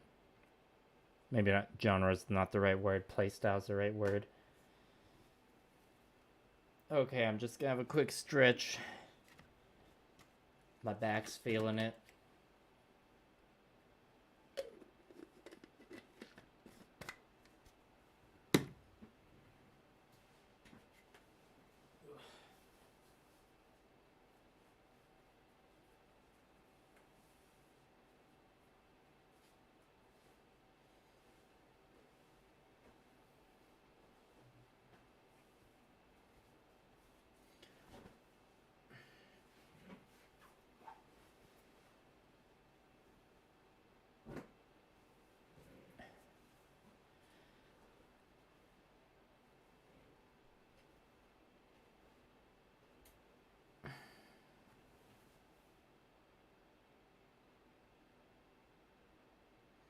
Oh, so Steel Path, it's like a hardcore mode, sort of. Sounds pretty intense. Let's paint the head, because that's an exciting piece. It's another one that's kind of awkward to mount. Okay, I'll remember to use the appropriately sized brush this time.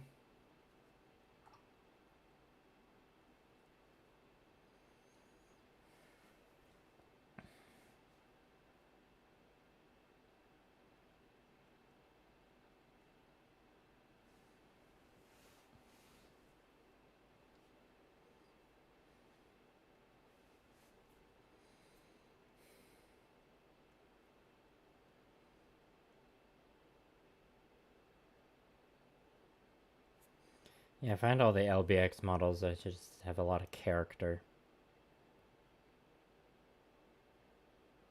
And like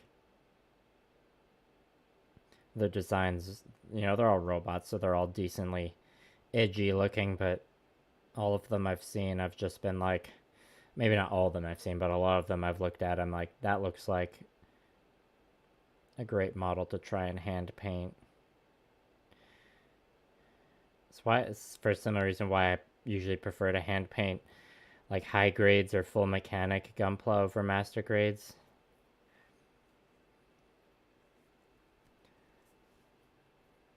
Because the armor panels tend to have a bit less detail on them, which gives more room for things like glazing and gradients or doing freehand stuff. Not saying you can't do that on a master grade, but a lot of master grades have a lot more surface detail.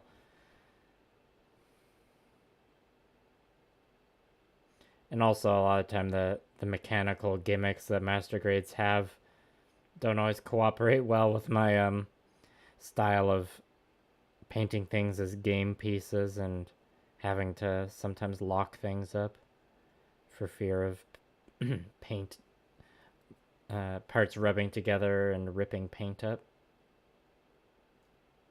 which has already happened a bit on this LBX kit, even on the elbows. I'm not sure what I'm going to do about that. I thought I would be able to keep the elbows articulated, but I'm not sure now.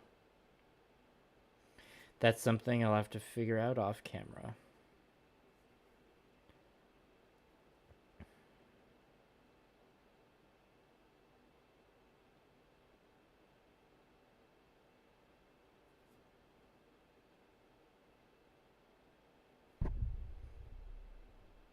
Sorry, I just bumped the mic there.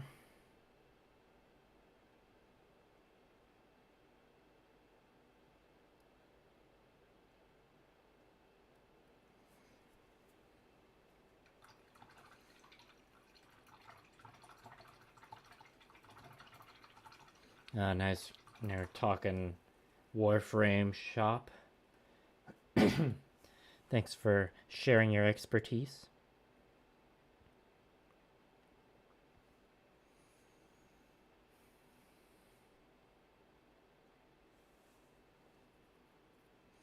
I think I might switch to the blue after this headpiece because I'm kind of getting tired of painting this navy. And the paint mix is almost used up. Let's see how I feel when this headpiece is actually finished though. We're at hour 47. Gonna go to at least 2 hours.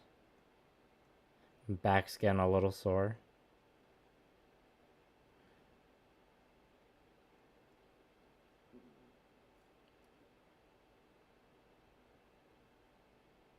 Also, my tummy just grumbled.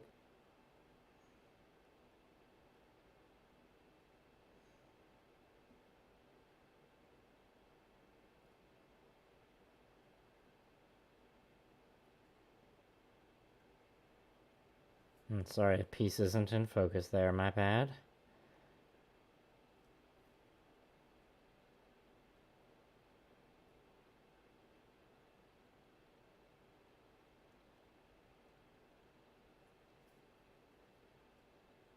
Forgot to do this part of the circle on the other side.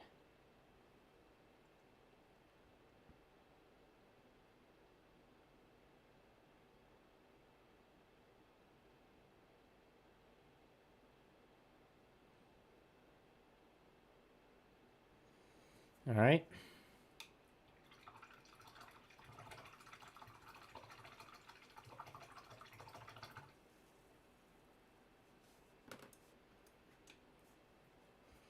Now the smaller brush and the pure navy.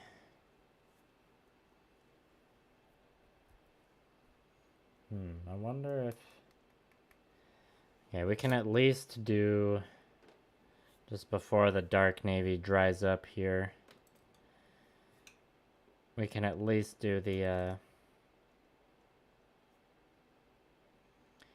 forearm piece here, because there really isn't that much black to highlight.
Hopefully my like deep concentration painting face while the skewer is like brushing my lips doesn't look super awkward.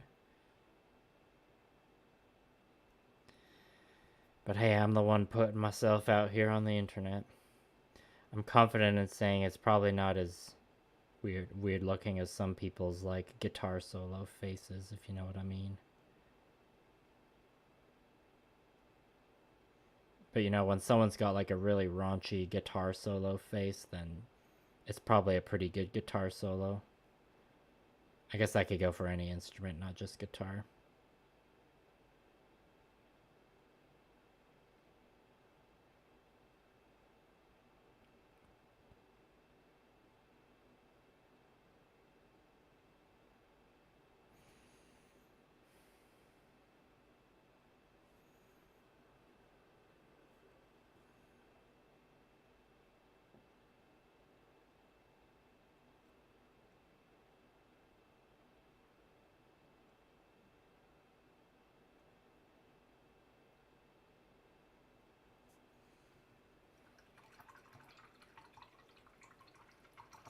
Looks like I missed a spot.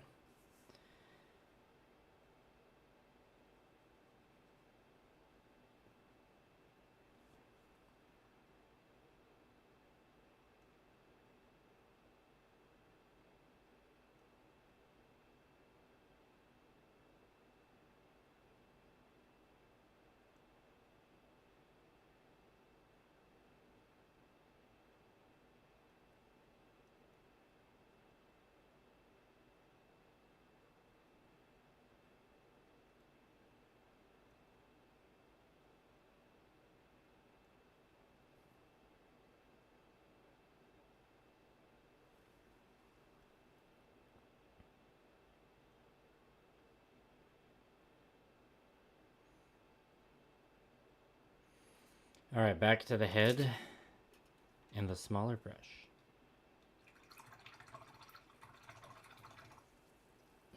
What in Warframe, if you die a bunch, does your equipment get damaged or anything like that? Is there a big downside to like dying repeatedly? Other than like giving your teammates a harder time?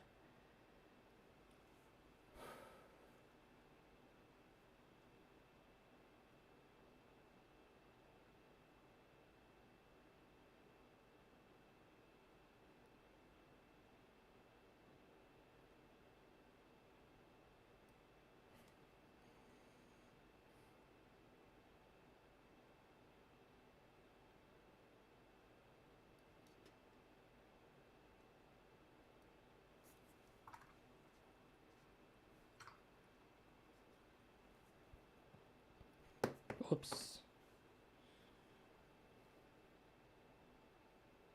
Like I said, this piece is a little awkward to mount.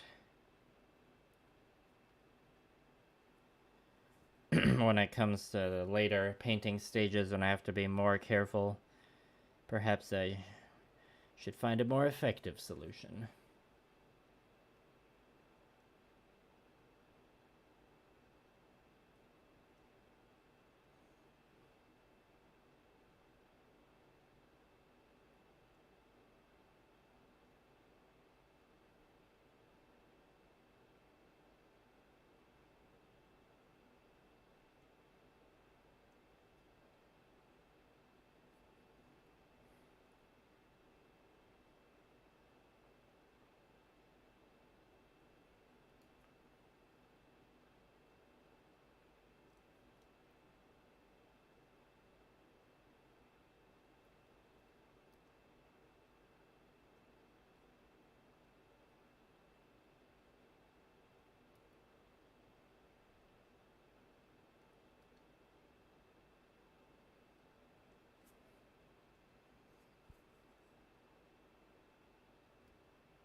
You know, as I look at the remaining pieces to the side here that still need the black highlight, there's only two and they're not that big, so I should just power through and get all the black edge highlighting done.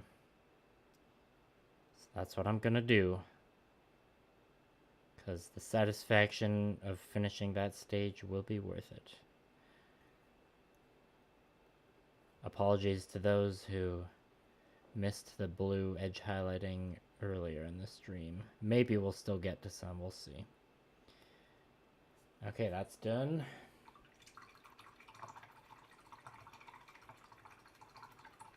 Hello, Malambo. Yeah, they are hard to find, or that the age of the LBX productions is somewhat over. Glad you appreciate them, though. Oh, a Harlequin. I think Blue Parappa has that one.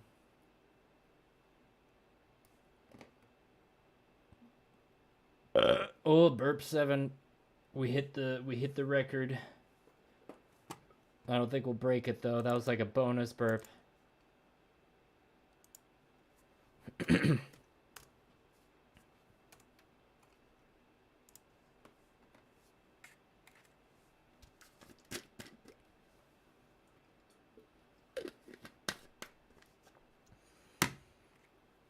think we need to add just a bit more, just a drop of black into the palette to see us through.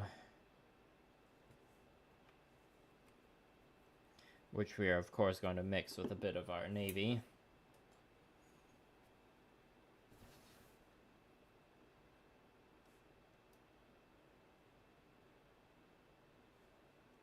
More than a bit, actually.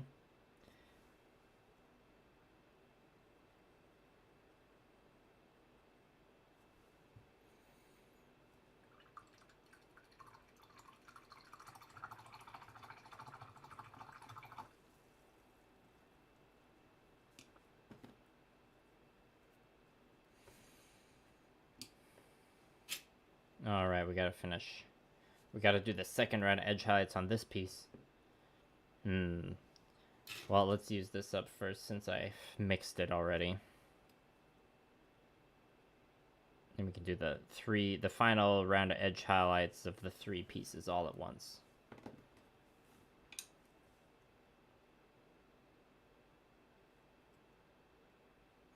The primary color is blue, so the black sections are like, there's less of them overall. So primary color is blue, secondary black, tertiary is white, which most of the pieces I've been working on for the last few minutes haven't even had any white sections. So the sections that do have white, it really pops. Also, it just pops because I'm using fairly dark colors on average, which will contrast strongly with the white.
Yeah, so that part's done already.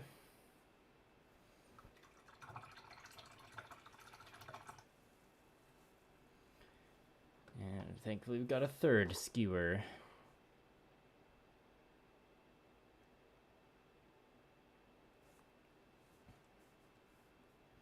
How fun is Warframe as a solo player?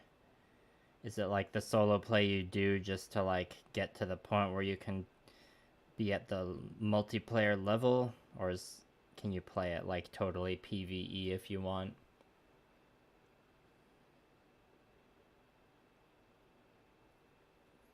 Oh, hello G1 Mech. Don't know if I saw you in the stream yet.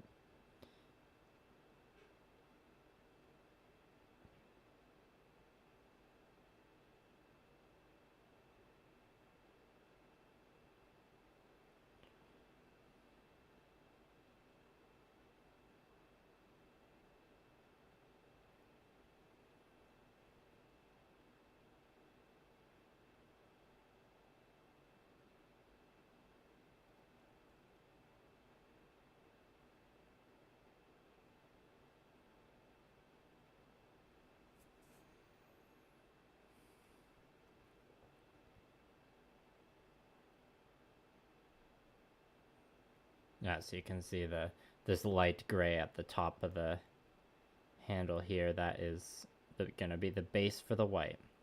It's the same blue gray I used for the Darbatos kit bash, if anyone remembers that one. Well, it kind of had its own video, but it didn't get finished in that video. It got finished on stream.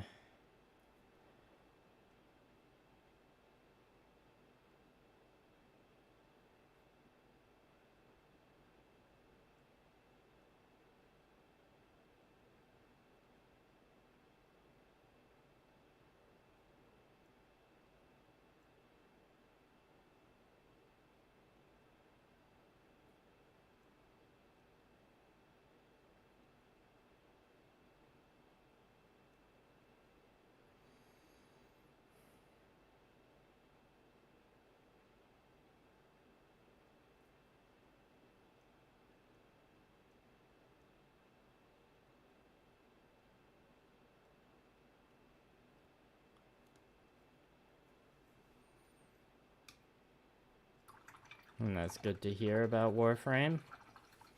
A bit of something for everybody.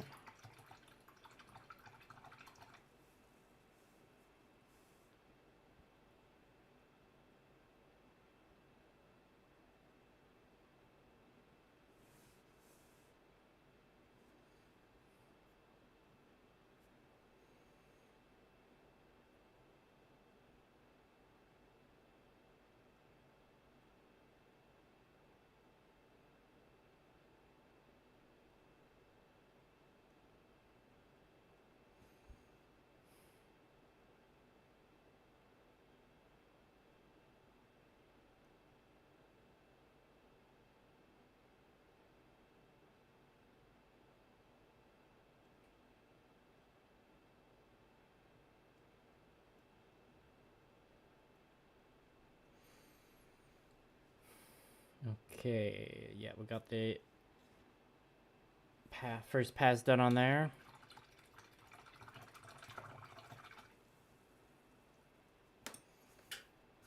In the home stretch of the black highlighting now, and we're at 2 hours 5 minutes. So I think I'll probably, once I'm done this black edge highlighting, I'll wrap up the stream.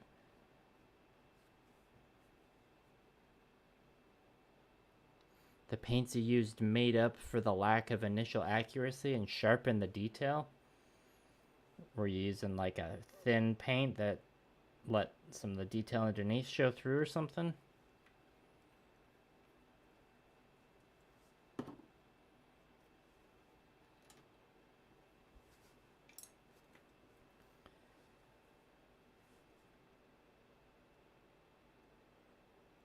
I've had Hikaru Utada's Simple and Clean from Kingdom Hearts 1 stuck in my head for like the last 20 minutes. This happened like every day this week. I never even played Kingdom Hearts 1, I just like Hikaru Utada.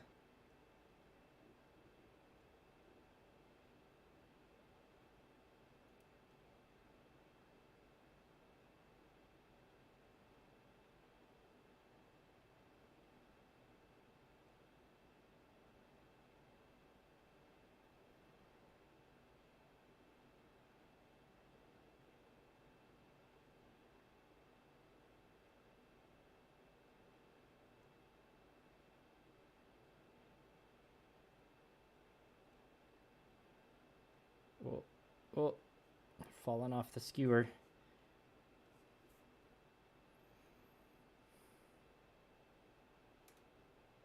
And if you're wondering if the black armor is like done after this, I'll probably be doing 2 more passes of edge highlighting like later on in the project. Or maybe just 1, we'll see. It's probably gonna be 2 though. Let's be real, we all know how much I like edging my models. But I thought adding my models at the end there would make it sound better, but I think it just made it sound worse.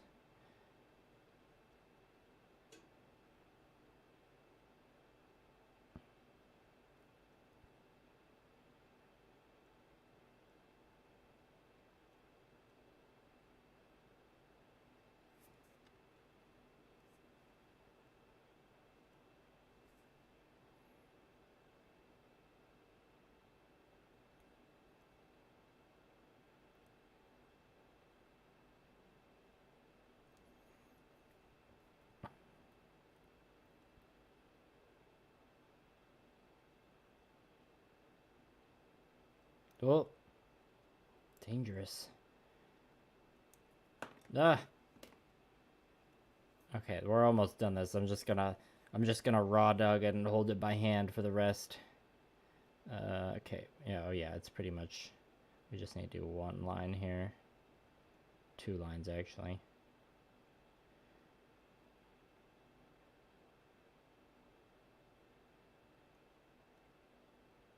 Part of the reason why I paint on this play mat is to cushion the fall when I drop parts like that.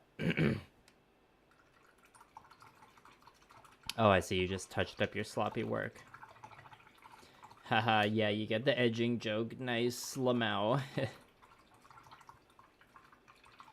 Oh, you've only ever made 30-minute missions.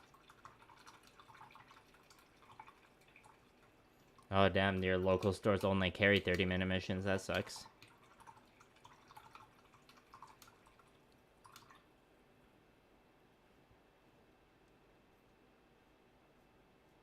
Yeah, no, that raw dogging joke is just continuing along the edging jokes.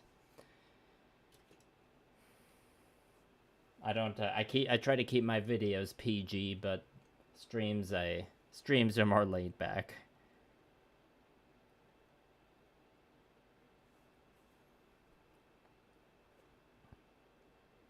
What, you've never heard a builder refer to just holding the piece with your bare hands as raw dogging it before?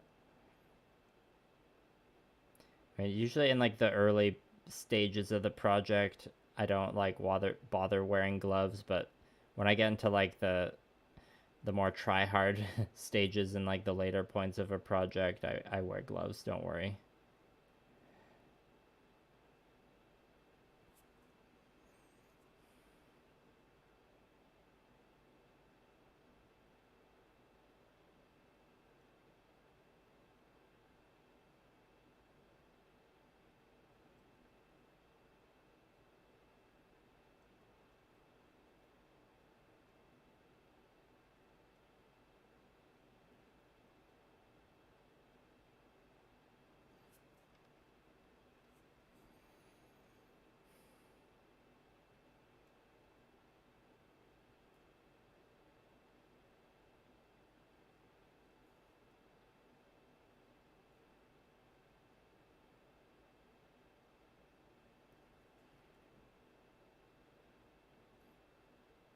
Yeah, I'm probably gonna have to, before I take pictures for the next like work in progress stage, I feel like I need to go over every piece with like a nice, like a brush to just get all the dust out of the cracks and stuff.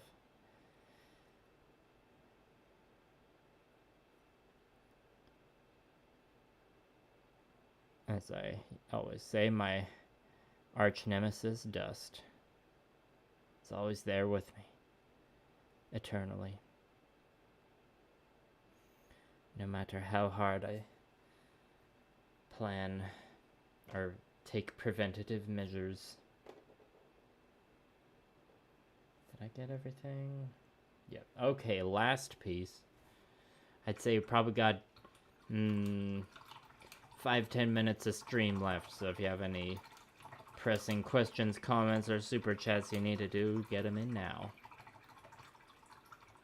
Hello, Garrett. Oh.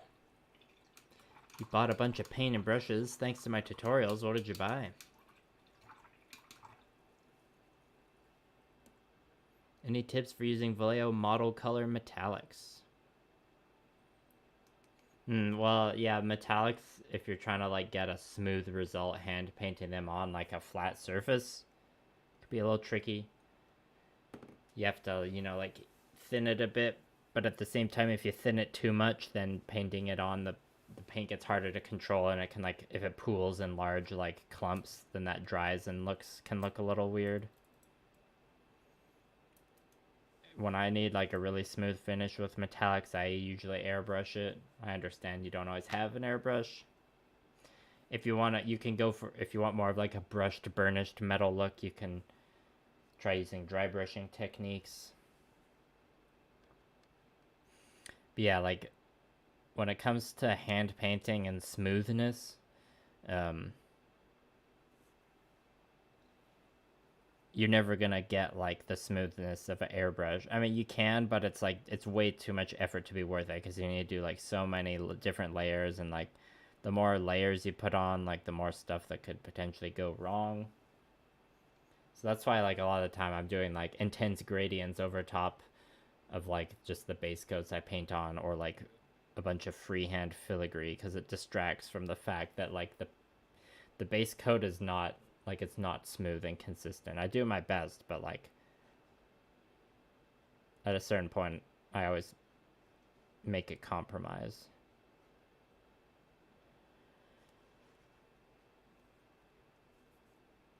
Did you have you watched the video?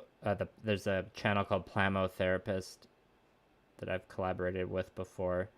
He interviewed me in the fall because he was doing a video where he tried some hand painting. So he like had me on before and after he did a project, and we talked about like, you know, like I walked him through the tips and like areas he could improve and all that. I should put the link for that in the chat because that could probably give you some pointers. Yeah, dry brushing metal on the underframes. That's a good way to get a great result that doesn't take too much effort or technical skill. And if like you dry brushed over too many, or if you dry brushed too much and you lost some detail, you could like use a black wash over that. Yeah, in general, you just want to be like very careful painting acrylics because they're more fragile.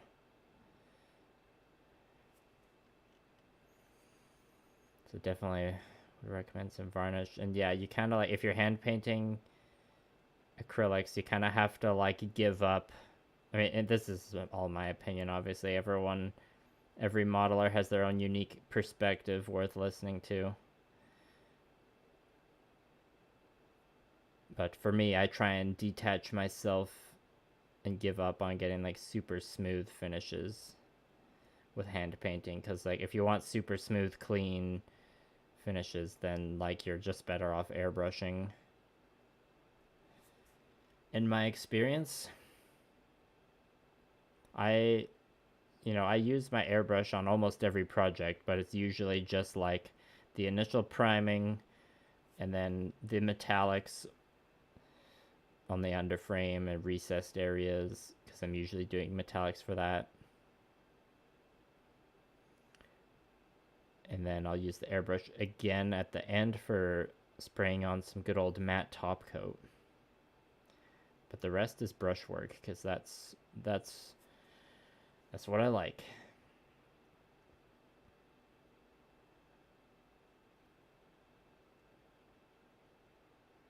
You know, some people love masking, hate hand painting details, and some people hate masking and would much prefer painting it with a brush.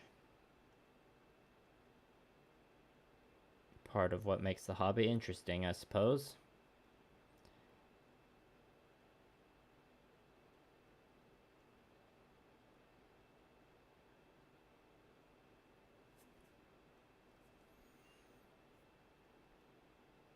Okay, people, this is the last edge of the night.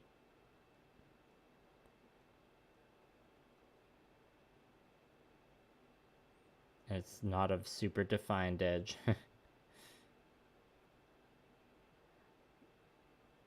All right.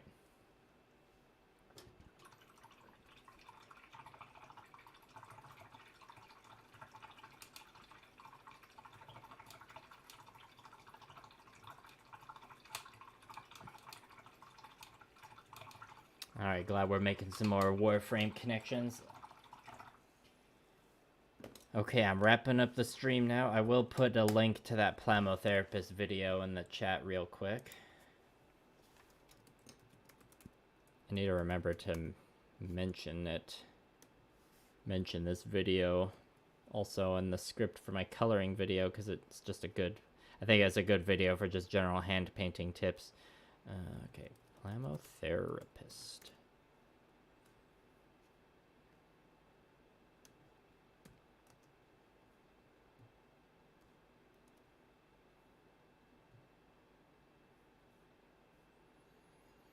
Let's see, it was a while ago. Ah, there it is. It's a 26-minute video.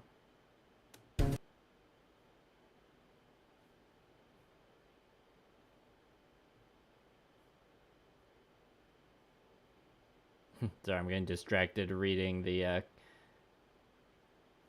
comments here.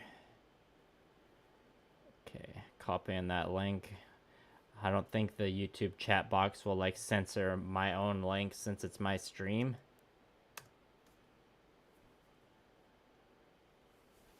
Yeah, glad you agree about the letting go of expectations part. Yeah, I mean, if you're going for a weathered look, then like brushes are very useful as well.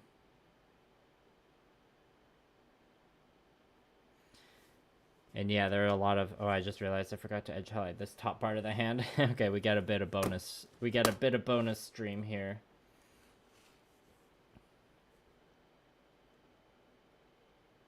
Yeah, the freehand filigree work. Can't quite get that done with an airbrush, so...